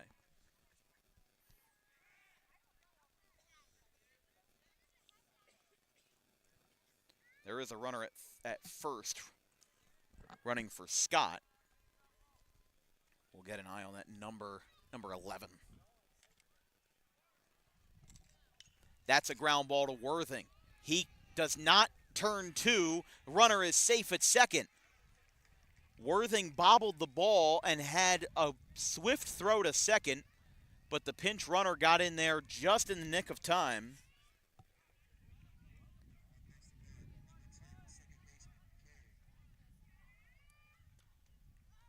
By the way, that runner is Brandon Cohen, I assume no relation, No. A freshman. That'll be Seneca's second error of the game. Argabright steps off, and here's Miles Carey. 3-3 game here under the lights in Chemung. Here on Dan Wilkins Broadcasting. It's been a good one so far. What did I say earlier about, you know, when we talked about in the first inning? I think that one was called a ball. I'm not sure. 1-0. Runners on first and second for Morristown. Oh, okay.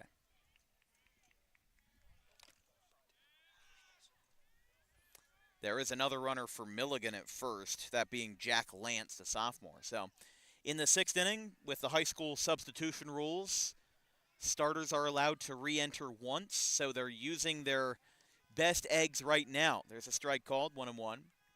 So Lance is at first, Cohen is at second, a sophomore and freshman respectively. And like we said, with the kind of lax substitution rules, it allows for Morristown to kind of put their chips forward here That's a bunt. Pitcher went one way, ball went another. That's an infield bunt single for Miles Carey. And in the blink of an eye, with nobody out, the Quakers have loaded the bases in the 6th. Well, for Seneca, you got to wonder how long that leash is for Alex Argabright. He's arguably their best arm, pitching in a very important Olympic Conference matchup, but you've had 2 singles and an error against you, and the bases are loaded with nobody out. If there's any silver lining, Brennan Pica is the batter, which is the number 9 hitter, but that means nothing in high school. It's not like the major leagues where a 9 hitter is generally considered a pushover.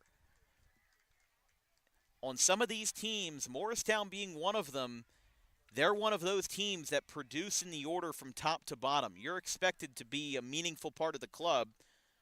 Like we said, they're batting .272 on the season, .367 slugging percentage as a whole. And Pica himself, the sophomore, batting .250. He hasn't had as much of a sample size as the rest of them. He's 3 for 12 with 1 walk and 1 stolen base. But he has probably the biggest at-bat he's had all year. Oh, and a strike called in the inside corner, 1-2. Maybe a little bit favorable that time, but it's a 1-2 count to Pica as the sun sets here on a beautiful Friday night in Burlington County, deep in the woods. 1-2. Ground ball, out to short. Worthing takes it at the chest. Throw to the plate is in time. They pump fake to first. And they do get a risky out at home, but it is still a good one nonetheless. Retired is Scott. Everybody moves up 90 feet in the carousel.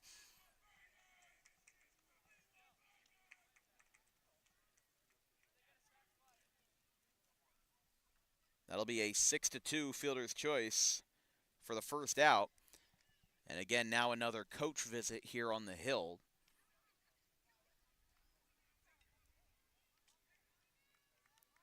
They will take Alex Argabright, the senior committed to Ursinus, out of the game. Outfielders are going to meet here. I think they're going to bring one of the infielders in to switch gloves from the dugout, and indeed they will. Well, with Seneca having such dark numbers, we're going to do our best to try to identify this gentleman. Let's take a look here. Number 11.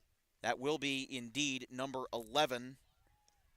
Coming in for Seneca, that being Jack Insinga. He'll be pitching here the southpaw in the top of the 6th inning, a huge spot, facing Crowberger and Tolbert. As 4 straight runners have reached, the bases were loaded, but then the first out was recorded on a Pica ground ball to Worthing. We'll be right back as the game is tied 3-3 in the 6th.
Seneca makes a pitching change at a crucial juncture. Jack Insinga, the junior left-hander, is in to face Chase Crowberger. He's got a 6.66, a spooky ERA. 13 2/3, 13 walks, and 11 strikeouts. And Crowberger might have a best at-bat of the day. Fly ball, left field on the first pitch. It will go foul. I mean, how much ammunition can you give Chase Crowberger? He's got 2 home runs. The game is tied in the 6th inning with the bases loaded. And whether you're Argabright or whether you're Insinga, that thought is in your mind. That one is fouled back. Crowberger swung it like he wanted to hit his third. and it's 0-2. He's 2 for 3. The aforementioned 2 home runs, 1 to lead off the game in the first, 1 to lead off the third, and then a ground out softly to second base in the 5th. No balls, 2 strikes. Nsinga. Change up, strike 3 on the inside corner. Crowberger disagrees. And a huge strikeout against Chase Crowberger. Again, the phenom who will be headed to Tuscaloosa, Alabama this time next year, strikes out looking. However, it doesn't get much easier for Seneca. Bases loaded, 2 outs now against Tolbert. There's a strike. I mean, this is amazing. Again, Crowberger going into this game, batting .333 with a .444 slugging percentage. There's another one, 0-2. Moorestown on their heels. They loaded the bases with nobody out. Worthing fielded a ground ball and got the out at home. Crowberger struck out looking. 0-2. Got him! Can you believe it? Ethan Tolbert strikes out looking. The energy has been cranked up to 11 under the lights. Jack Nsinga comes in and sings a perfect melody. Back-to-back strikeouts looking, and Moorestown, with nobody out, leaves the bases loaded. We go to the bottom of the 6th. It doesn't get much better than this. 3-3, tie game.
We're back here at Chemong. There's a softball game going on behind us between Moorestown and Seneca. Multiple games going on tonight. It is a packed house from the first pitch to the last here at the complex at Dingletown Road Park. Still feel incredible as we go to the bottom of the 6th. Brody Kelly still in.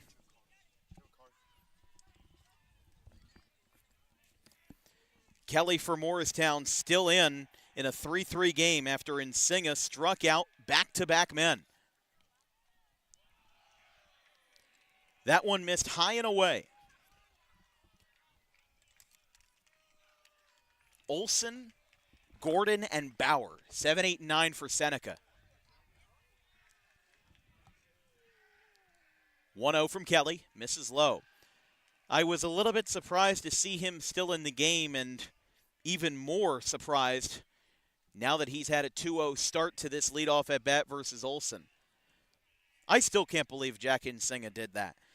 Bases loaded, nobody out. Argabright got the first out. Nsinga finished the job, striking out 2 powerful, one Power 5 and one mid-major Division I commit in Chase Crowberger and Ethan Tolbert. Those two have had remarkable careers, and that's why they're going to Division I schools. It's not for nothing. Yeah. And Nsinga, who came into this appearance with a 6.6 ERA, really changed the tide for Seneca. That one is outside 3-1. Seneca could very well win this game on plate discipline alone. I mean, that has been their motto from every inning except for the first. Again, that first inning where they scored all 3 runs, they were just swinging early. Argabright missed a home run by about 2 feet, and Trizkofka got a 2-run single to center field early in his at-bat. Fouled back 3-2. At this point in the game, Kelly's at 77 pitches.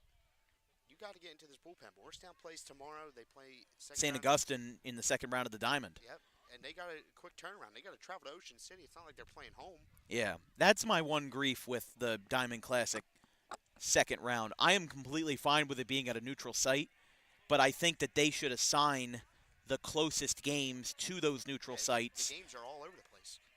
Not really. It's inside to Olsen for ball 4. That's the first time anyone in the 7, 8, and 9 spots has reached base. Everybody else with 0 for 6. Olsen 0 for 2, Gordon 0 for 2, and Bauer 0 for 2. But there's 3 locations in Camden County and 1 down the shore. Ocean City, which is a beautiful ballpark, Eastern at Joe Hartman Field, Overbrook, and Timber Creek, where we'll be tomorrow. So But I'm saying I would say go ahead. Yeah. teams that are playing at those sites, they have to travel far. Yeah. Like Moorestown, like I said. And St. Augustine. Yeah, Audubon's going to Overbrook, I'm pretty sure. Yeah, like I would have Ocean City and then have maybe one neutral site in Burlington County. Let's say you could probably go with Burlington Township. You could go with Cherokee, maybe a field with a permanent fence. In that case, you could go to Shawnee. You could go to, Bishop Eustace is still in Camden County. I'm thinking of Olympic teams in the Burlington. Rancocas Valley you could go to. Have one per county. One in Atlantic, one in Camden, one in Burlington, and one in Gloucester County. You could have a series at, I'm trying to think here, Clearview, for crying out loud. Now, it could be all logistical. It could be those were the 4 schools that were willing to host and had the resources to host. If it's out of their hands and that was the 4 that they could get, then, well, there's no other argument. But to have 4 Diamond Classic neutral sites for the second round, have 3 of them be within, let's just say, 20 minutes of each other. Timber Creek to Overbrook might be closer to 30. And then Overbrook to Eastern, again, in the same county. Overbrook being in Pine Hill, Camden County. And then Ocean City being like sticking out like a sore thumb, being an hour and 15 minutes down the shore. It makes for a convoluted situation, and it makes for a convoluted traveling conundrum for the teams. Now, in the second round, you don't have to worry about home and away because there is a coin flip done on site. The thumbnails you see on the YouTube page for Eustis and RV and then Delsey and Haddon Heights, they're up there, but they might not be correct come Saturday because they'll do a coin flip come game time. 0-2. Strike 3 on the inside corner. Gordon hopping up in disagreement. There's one away. Definitely a little bit inside there. Yeah, but he called it last inning against Crowberger, so it's consistent. Even if you disagree with it, you have to give a little bit of a tip of the cap for consistency. Again, they haven't been really calling that lower part of the strike zone a little bit. That zone has been a little bit pushed high, and it's been a little bit tight. So if you're calling it both ways and if you're calling it consistently, I can't be mad at that. Strike called to Bauer. He's 0 for 2 with 2 groundouts today. There was a pinch runner at first base. It's Fenimore for Braden Olson. Gotcha. Understood, Captain. Again, you know those players more than I do. I can't see their numbers from out here. I can't see the numbers either. You just know their mannerisms from playing with them for so long. 0-1 to Bauer. Late swing, it's 0-2.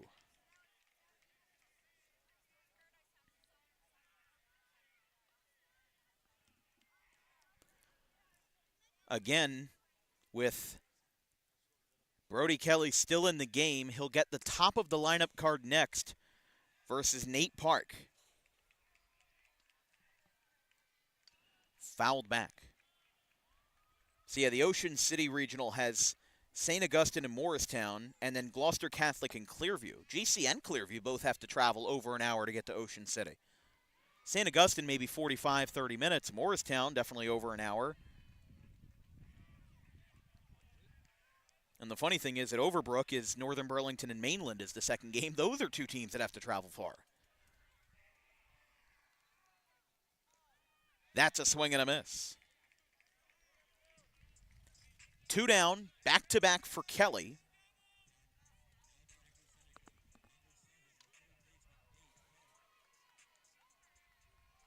I really like the job Kelly's done. He got hit around in the first inning, but he's managed to come back and keep his team in the game.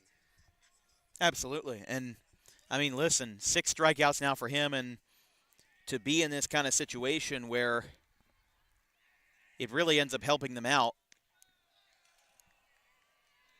especially with, again, a very quick turnaround. You play at 1 p.m. tomorrow. It's one thing if you play on back-to-back days. It's another thing to have a night game that probably won't be – these guys, even if we go a regular 7 innings, won't get on the bus until at least 8:30. They've got to travel close to an hour to get back to Morristown. Let's say these players get home at 10 p.m. tonight. That's being generous. Got to be back at the school. They got to be back at the school by like 9, 10 a.m. Yeah, for a bus. To get on the bus and head down to Atlantic County. And then go play one of the best teams in Jersey. Absolutely. 2-0. So if anything is a silver lining for Morristown today, win or lose, Brody Kelly is going as far as he can go. They're not diving into the bullpen unless they absolutely have to. Because if they do, that limits who you can use for tomorrow. Not just a one-day turnaround, almost a 12-hour turnaround from day 1 to day 2. And it's one thing if you've got that in travel ball, but in high school, they play by the real rules with pitch counts. So even if we go to the bottom of the 7th, still tied, what's Kelly at now? Close to like 85? 88. He's at 88. He can't go too much longer, but they're going to stretch him as thin as they can. There's a big strike there. It's 2-2. Park has reached base 3 times, twice on errors and once on a walk. First 3 for the Moorestown Quakers in the top of the 7th will be 3, 4, and 5.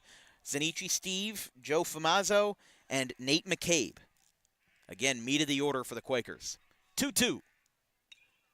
Got a piece of it. It's foul. More action in the Seneca bullpen. It's Dom Kleinig. Okay, down the right field line. A senior right-hander. Yeah, Seneca doesn't really have that problem where they have to make a quick turnaround. So these are two teams kind of playing on 2 different schedules. Because Seneca doesn't play again until Monday versus Holy Cross, but weather permitting. Then they have 4 games in 4 days. Holy Cross, Pennsauken, Winslow, and Shawnee, 4 days in a row from Monday to Thursday. Upstairs on the curveball, 3-2. So even though Seneca gets the weekend off, weather permitting, as you said, with rain expected for the next 40 days and 40 nights, we will have a big stretch for the Golden Eagles next week. Full count. Kelly delivers up and in. Just missed on the fastball. And Nate Park will reach first, and Mike Appalucci comes out in 5 2/3 innings, 6 strikeouts. He's walked Nate Park twice. And is this the final one that he's thrown today? Actually, that might not be Appalucci. I think that's their pitching coach out there talking things over with him. I think with 2 on here, again, 2 walks surrendered in this inning. He surrendered a grand total of just 3. 2 of them, no, I apologize, 4. 1 to Steinauer, 1 to Olson, and then 2 to Park. So I think that they let him finish this inning. Yeah, I would. I mean, like, he's pitched well. He's at 92 pitches. He's just got to go 1 more out. Then what's the limit? 105, right? 110. 110. So you let him finish this inning. Hopefully he can get out of it, and then you go into the bullpen. Right. Because no matter what, with them being on the road, unless Seneca scores here, then you'll have a bottom of the 7th. If we remain tied, we'll have a bottom of the 7th. But they've got to see what the deal will be. As it's Vaughn Worthing who was a big part of that first inning rally for the Golden Eagles, had a single with nobody out, and now 2 runners are on, up and in. Again, there's been action brewing in that Morristown bullpen for as long as we can count. It's been a couple of innings that he's been warming up.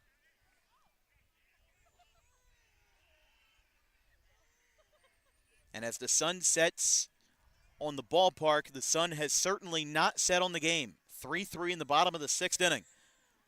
Kelly looks back, and a pitch. Beautiful one there, right at the knees, 1-1. Although I'll say that goes against the ethos of consistency there. There's been a lot of times where that pitch in that same spot, if not higher, has not been called. And that's what could make Seneca a little frustrated here, especially if they don't score. They've got 2 runners on, haven't scored since the first inning. 1-1. Outside, 2-1. Again, we talked about this earlier in the game. We said we've had games before that look like, with first inning jitters, that it's going to break out into a 11-10 slugfest. And then it just doesn't. No runner has crossed home plate since the top of the 3rd when Chase Crowberger homered to right center field. Haven't seen anything since. 2 balls, 1 strike from Kelly. This one is jammed. It's going to be floated into right center. Oh, he dropped it! Runner will hold it 3rd. Crowberger throws it in, or Steve rather throws it in. Almost had a basket catch at second base, as it was a great and valiant effort by Miles Carey, but the ball drops, and the pitcher turned first baseman, Alex Argabright, is the batter. It's the first hit for Seneca this inning. Again, they've taken advantage of 2 walks. Worthing with his 2nd single, and Argabright, who doubled in the first inning for the game's first run, missed a home run by about 2 or 3 feet off the left center wall. Yeah, but since that first inning, Kelly's had Argabright's number. A 4-3 ground out in the 2nd, and a strikeout swinging in the 5th, so he's 1 for 3. And Kyle Truskofka would be next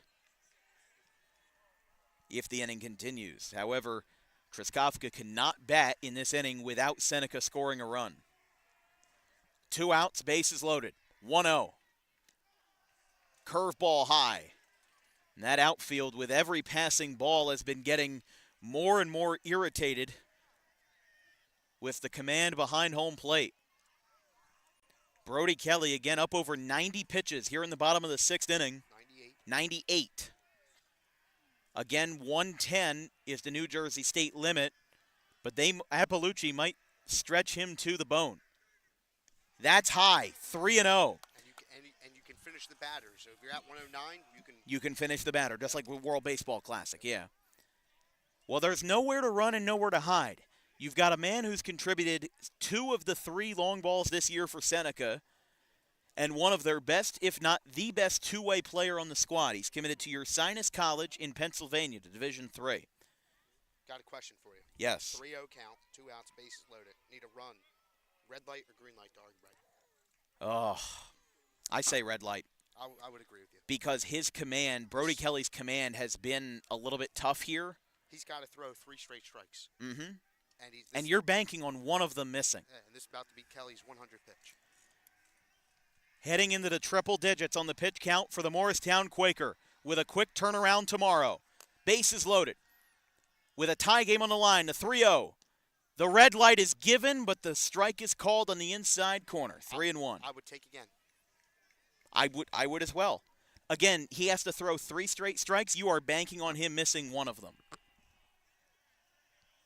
Argabright, again, RBI double in the first, otherwise 1 for 3 in the ball game off of Kelly. 3 balls, 1 strike. Kelly looks back, kicks and delivers. There's another one, 3-2. And Kelly, now up over 100 pitches, has brought us to an ultimatum for the Seneca Golden Eagles. Olson on 3rd, Park on 2nd, Worthing on 1st on a bloop single. And Argabright with a full count. Outfielders in communication for the Quakers. Everyone's looking around in a tie game, bottom of the 6th. The 3-2 payoff. Ground ball. It's going to get over the head of Tolbert into left field. That's a base hit. 2-run score. Argabright delivers when asked. 5-3. Alex Argabright has given the Golden Eagles a 5-3 lead in the bottom of the 6th inning. With an ultimatum on the line, bases loaded and 2 outs, a 3-2 count is hit over the shortstop's head on a high bounce in the infield, and Brody Kelly's day is done. The Quakers decided to gamble, and they lost that gamble. 2-run single through the shortstop slot in left center field. It's 3 RBIs for Argabright. 2 hits this inning back-to-back. Scoring is Park and Olson. And the Quakers will get a new arm on the mound in the bottom of the 6th. We'll be right back. Seneca on their home field on Youth Night here in Chemung has made it a 5-3 game. We'll be right back.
Alex Argabright, 2-run single in the bottom of the 6th inning in the face of, I don't even know what you want to call it, uncertain waters ahead. A 3-2 count with 2 outs gets a 2-run single, and it's 5-3. Here's Truskowka. He also has 2 RBIs today. A 2-run single in the 1st and a double in the 5th. He's 2 for 3. The new pitcher is the junior, the designated hitter, Joe Finazzo, as Brody Kelly's day is done in a 5-3 game. That one's fouled back, and it's 1-1.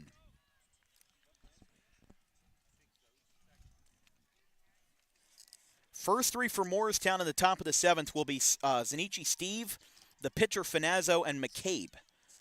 So Seneca, by no means, is out of the woods if they don't add any insurance here. Finazzo with a 6.3 ERA as a junior in 3 1/3, 2 strikeouts and 6 walks. This is his 4th appearance of the year. He last appeared on April 27th versus CBA.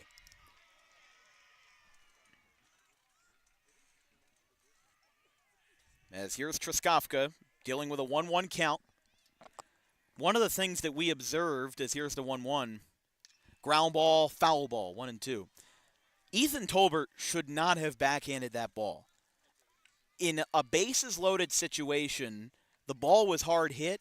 You've got to get in front of that ball. And I think that him trying to backhand it in that kind of situation really didn't mix well with the high bounce. If you get in front of it, that's what happened to Vaughn Worthing in the top half. The bases were loaded. Worthing put the ball in front of him on a hard hit ball. It bounced right up to his chest. And in that case, Tolbert ducking low allowed the ball to go over his head. That's a swing and a miss. Finazzo fired up, but Seneca has put their stamp on this game. It's 5-3 after 6 as a 2-run single by Alex Argabright breaks open a tie that had been unbroken since the third. Morristown will get their last swings if they don't score here, 5-3 after 6.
Insignia is the pitcher for the top of the 7th. We were talking about it in the break. If you did what the left-hander did in the 6th, I think you've earned to close out this game. 7 batters came up for Seneca, and in a do-or-die situation, a 2-out, full count, bases-loaded single by Alex Argabright. I mean, he's done it all today. Got the first runs of the game with a 2-run double in the first. I'm sorry, an RBI double in the first. That led to the 2-run single by Treskovka. He then pitched, 6 1/3? And the bases were loaded, but then this left-hander finished him off. He pitched 6 1/3 on the mound, gave up 3 runs. 5 1/3. I'm sorry, 5 1/3. My apologies. 5 1/3 for Argabright, as this one's fouled back by Zanichi Steve. The LaSalle commit, and it's 1-2. So he's done all of that. He's pitched well. He got the game started on offense. Almost hit a home run to left center.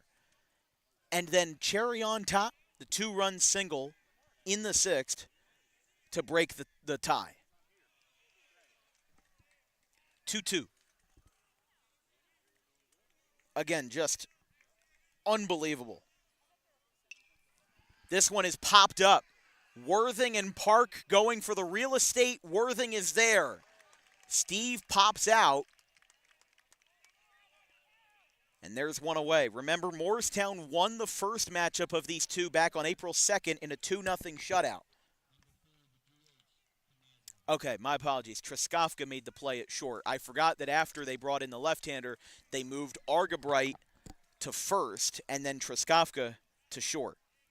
Stay tuned for the DWB postgame show presented by the Dangerous Adrenaline Wrestling Gladiators, or Dog Pro Wrestling, also known as our dog of the game. 1-0. We should mention this broadcast is brought to you by the Dangerous Adrenaline Wrestling Gladiators, or Dog Pro Wrestling. New Jersey's premier pro wrestling organization with high-flying events and non-stop entertainment throughout the Garden State. You can visit online for more information at dawgprowrestling.com.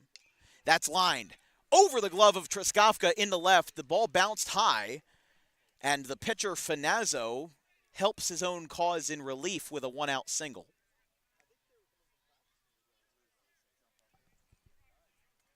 Finazzo, even in Morristown's trailing effort, has 3 hits. The one that he didn't get for a single or a double was a 5-4-3 double play in the first. I mean, listen, there have been so many little key things to this game. The around-the-horn double play in the first inning. If they don't get that, does McCabe hit one in the air and give Morristown a lead? You don't know. I mean, baseball is one of those games that is just so funky in the sense that if one thing goes wrong, everything can just domino effect from there. Strike called. In basketball, if you miss a shot, you could get a second chance 5 seconds later. In football, if you throw an interception, you can get one right back. But in baseball, you have to work for your opportunities, and you have to work for your success. It's a gradual kind of timeline. Baseball, nothing is accomplished in the blink of an eye. It's accomplished slowly and brutally over the course of a 7 or 9 inning game, in this case 7. And it's fouled back for a count of 1-2 to Nick McCabe.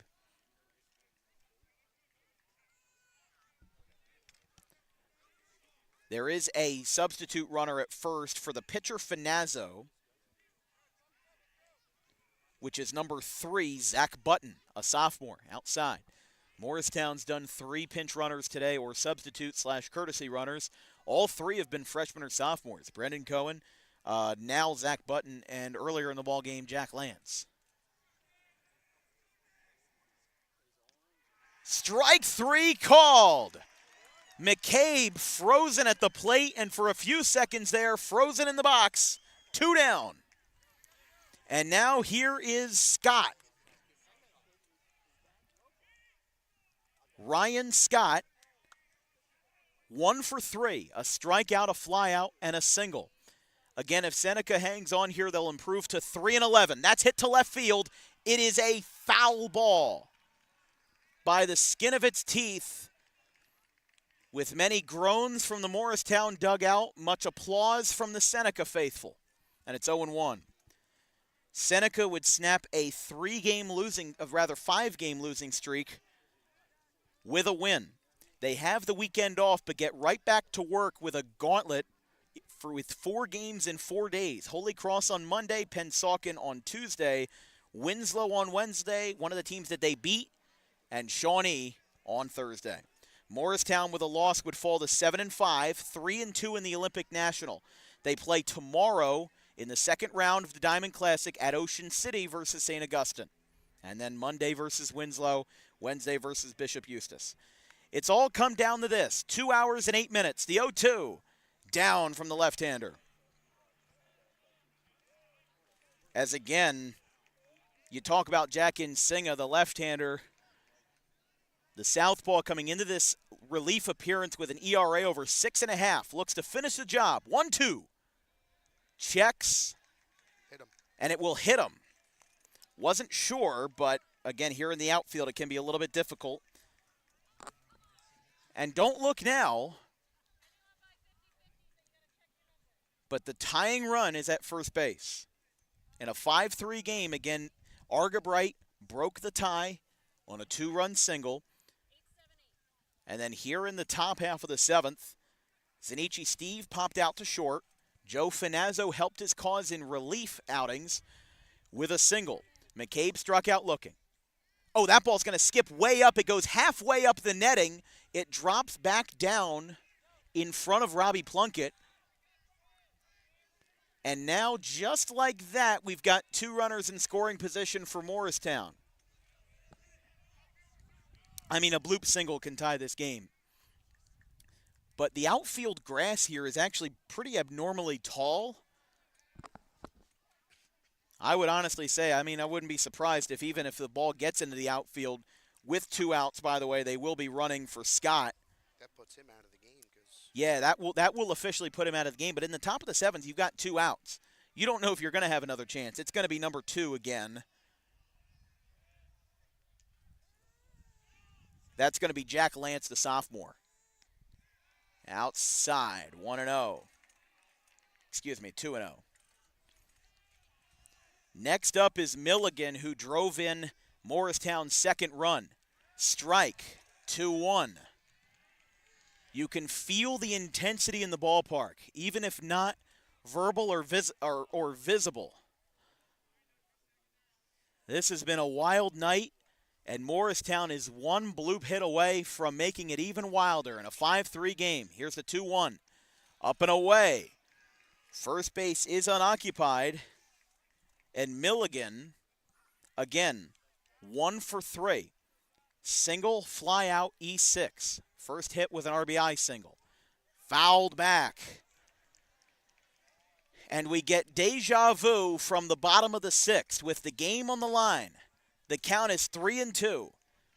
Seneca beat Morristown in one of their Olympic matchups last year, but they have been a little bit less fortunate in 2025. The 3-2 is away, but yeah, that is ball 4. I don't think the Morristown batter realized the count, and now first base is occupied, and the bases are loaded for Miles Carey, as making a trip out to the mound will be Robbie Plunkett, and along with that, Seneca's pitching coach. That is Greg Sevening, the head coach for Seneca.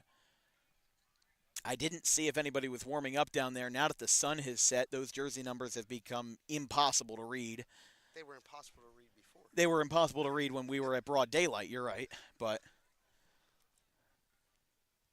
again, I mean, peak graphic design with, I mean, I'm not trying to bash the people who designed them, but it's black text with a green outline on a black jersey with some gold text on the Seneca outline. Like I said, I am zoomed in 42x.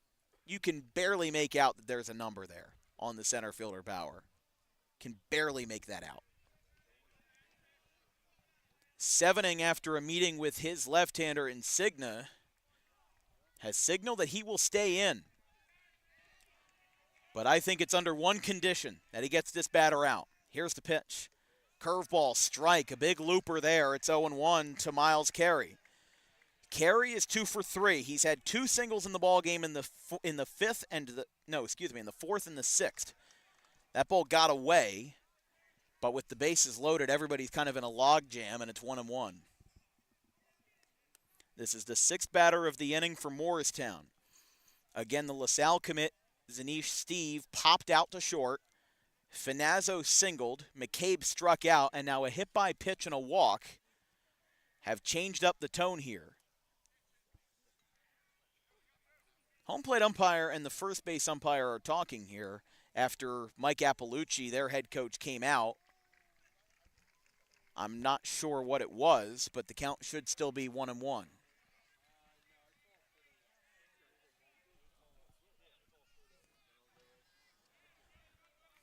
Two outs, bases loaded, nowhere to run for the left-hander Insignia. He steps off and regains control of the rubber. The 1-1. Another one misses just a little bit low and away. That was the right call that time. It just broke a little bit too much. Again, that kind of 3/4 arm slot has been to his advantage. Now the 2-1. That's way high and away. Plunkett saves it. And it's now 3-1.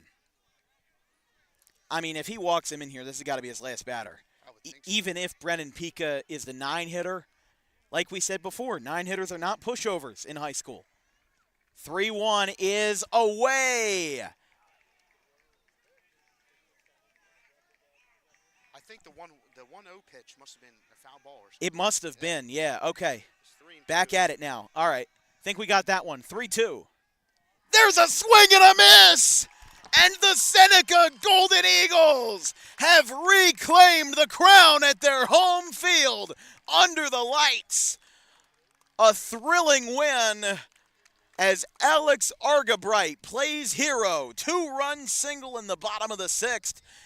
And a relief outing worth all the memories for Jack Insignia, the junior left-hander, as he strikes out 4 batters in an inning and 2/3, the last of which being Miles Carey, and the ball game is over. 5-3. Time of game, 2 hours and 15 minutes. Felt a little bit longer just because of all of the intensity. Chase Crowberger homered twice in the loss. And if Morristown won this game, he'd easily be the player of the game because he did so well.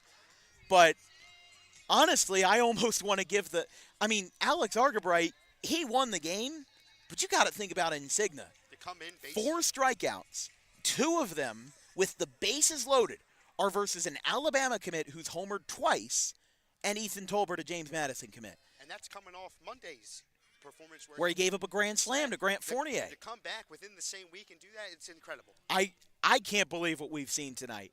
Seneca, 2-11 on the season, after back-to-back sectional championships, needed something to get back on their feet, and this is a statement here in Chemung. This is a statement win for the Golden Eagles. And now they got 4 games that are winnable next week. You got Holy Cross, Pennsauken, Winslow, and Shawnee. Those are all winnable games, especially after you prove tonight that you can compete with a team like Moorestown, who's playing in the Diamond Classic tomorrow. Yes, versus a very good St. Augustine team. And listen, this is one of those situations where this win helps Seneca more than it hurts Morristown. Yes. Because for Morristown, they're going to get home around 10 o'clock tonight, and they're going to have to turn around 12 hours later, report to the same school, get on the same bus, and drive another hour down to Ocean City. Seneca's got the weekend off. They don't have a Diamond Classic to worry about. They're 3-11 on the season, and right now they're a 14 seed in South Jersey Group 2. So anything can happen. But this is setting them up for a really good late season finish. Again, with Holy Cross, who's had a bit of a rocky year. Pennsauken, who's had a down year compared to their last 2. They were one of my teams that I thought would take the next leap. Same here. They just haven't hit that. And I don't know what it is, but they just have seemed to struggle out of the gate. Either way, though, then they've got Winslow on Wednesday, 3 winnable games. Shawnee, if they win all 3 of those games, Seneca could have a good game versus Shawnee on Thursday. However, that's still 4 games in 4 days. Correct. So with Seneca going into this 2-11, they win with their 3rd win of the season, and they will leave Dingletown Road Park as they found it with a victory. We'll be right back with our Dan Wilkins Broadcasting post-game show with our player of the game, Alex Argabright, right after this.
We're back here on Dan Wilkins Broadcasting with our dog of the game, presented by DAWG Pro Wrestling, New Jersey's premier pro wrestling organization with high-flying events and entertainment throughout the Garden State. Our player of the game, Alex Argabright. We talk about two-way players all the time in South Jersey. A lot of teams have them by necessity. Seneca has one by commodity. 5 1/3 on the hill, 3 runs, but you ended up getting the first run of the game and the last, a 2-run single in the bottom of the 6th for a grand total of 3 RBIs today. Alex, overall, how'd you feel out there today? I felt amazing. I mean, I got a great team behind me. I knew I had to do my job on the mound. The hitting's been struggling for us, but we locked in, and it just feels great. Yeah, and I mean, listen, this was a game that had its ups and downs. Crowberger went deep twice, but you found a way to get around that. And it's not shameful to give up a home run to an Alabama commit, a guy who's batting almost 400 on the year. It's not easy, but you came in and you settled in. And then, of course, when things got a little bit rough in the 6th, your left-hander Insignia came in, finished the job. But when you're pitching as a 3-hitter, you kind of have to do it all. You almost homered in the bottom of the 1st, just missed there. You were telling me going over there that you thought it might have gone out, but you ended up staying at second and ended up being pretty happy with it anyway. Well, I mean, when I bat 3, pitching and hittings, I mean, at a time I've been doing it my whole life, so you get to adjust a little bit. First inning, I knew I had to get something going for the boys, and I locked in real good for that hit. And then I just knew I had to hold it down on the mound. And once I came out, I mean, the pressure kind of came off. Made it a lot easier to get that last hit. But this is a whole team effort. We were on fire today. And for you guys, you have the weekend off and then 4 games in 4 days. For Moorestown, guess what? They're going to get home around 10 o'clock, and then they got to go back to Ocean City tomorrow to play St. Augustine and Diamond Classic. This win was huge for you. Wins over Winslow and Camden Catholic are one thing. Beating a Moorestown team by this fashion is a huge confidence booster for you guys. Going into this weekend off, or with practice or whatnot, your next game's on Monday, and then you play Monday, Tuesday, Wednesday, Thursday. How do you feel about your team going forward? I feel amazing. This is a huge confidence boost. I mean, beating a great team like this, we are ecstatic right now. I mean, teams weren't threatening us at all, and we know we're better than what we have, so now we just proved it to them. Again, back-to-back sectional championships. A lot of people, when you were winning, didn't talk about the Seneca Golden Eagles, and if they win a couple more next week, people will have to start talking again about the Seneca Golden Eagles. Alex, thank you very much. First of all, actually, no, one more last question. Bottom of the 6th inning, bases loaded, 3-2, 2 outs. You hit the ball on the ground, and then Tolbert tried to backhand it. And he probably should have gotten in front of the ball, but backhanding it, what was your reaction there? When you hit it on the ground, is it just head down and run to first, or, you know, where is your head on that play? Originally, I didn't think I hit it right to him. I thought I was going to get past him. And then I saw him going back, and I'm like, I'm beating this no matter what. And I've been at this field forever. That's not the right play. But he's really good. I mean, it was just a full-out sprint out of the box. Just get a run. And you got 2 of them. Alex, thank you very much. We're going to do our little DWB tradition. We're going to have you sign the bottom of the scorecard. Make it nice and big anywhere on the bottom. As Alex Argabright, your player of the game, committed to Ursinus College in Pennsylvania to Division III. And he indeed followed instructions, made it nice and big. Here from Shamong, that's Alex Argabright bringing you to our player of the game. Thank you very much. All right, now go celebrate with your teammates because they will have.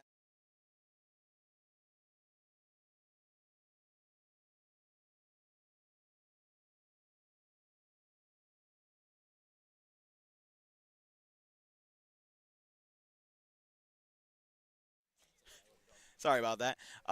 The celebrations continue here in Shamong as Alex Argabright, your player of the game, again presented by the Dangerous Adrenaline Wrestling Gladiators. The final score from tonight, Moorestown 3, Seneca 5. From our entire crew, our social media coordinator, Haley Mejia, our graphics crew, Caleb Lane and Carson Rosso, my producer and color commentator, Seneca's own Doggy Dave, David Cohen. I'm Dan Wilkins. We will see you tomorrow at Timber Creek for Bishop Eustace and RV at 1, and then Delsey versus Haddon Heights at 4 o'clock. Have a good one, folks. We'll see you tomorrow.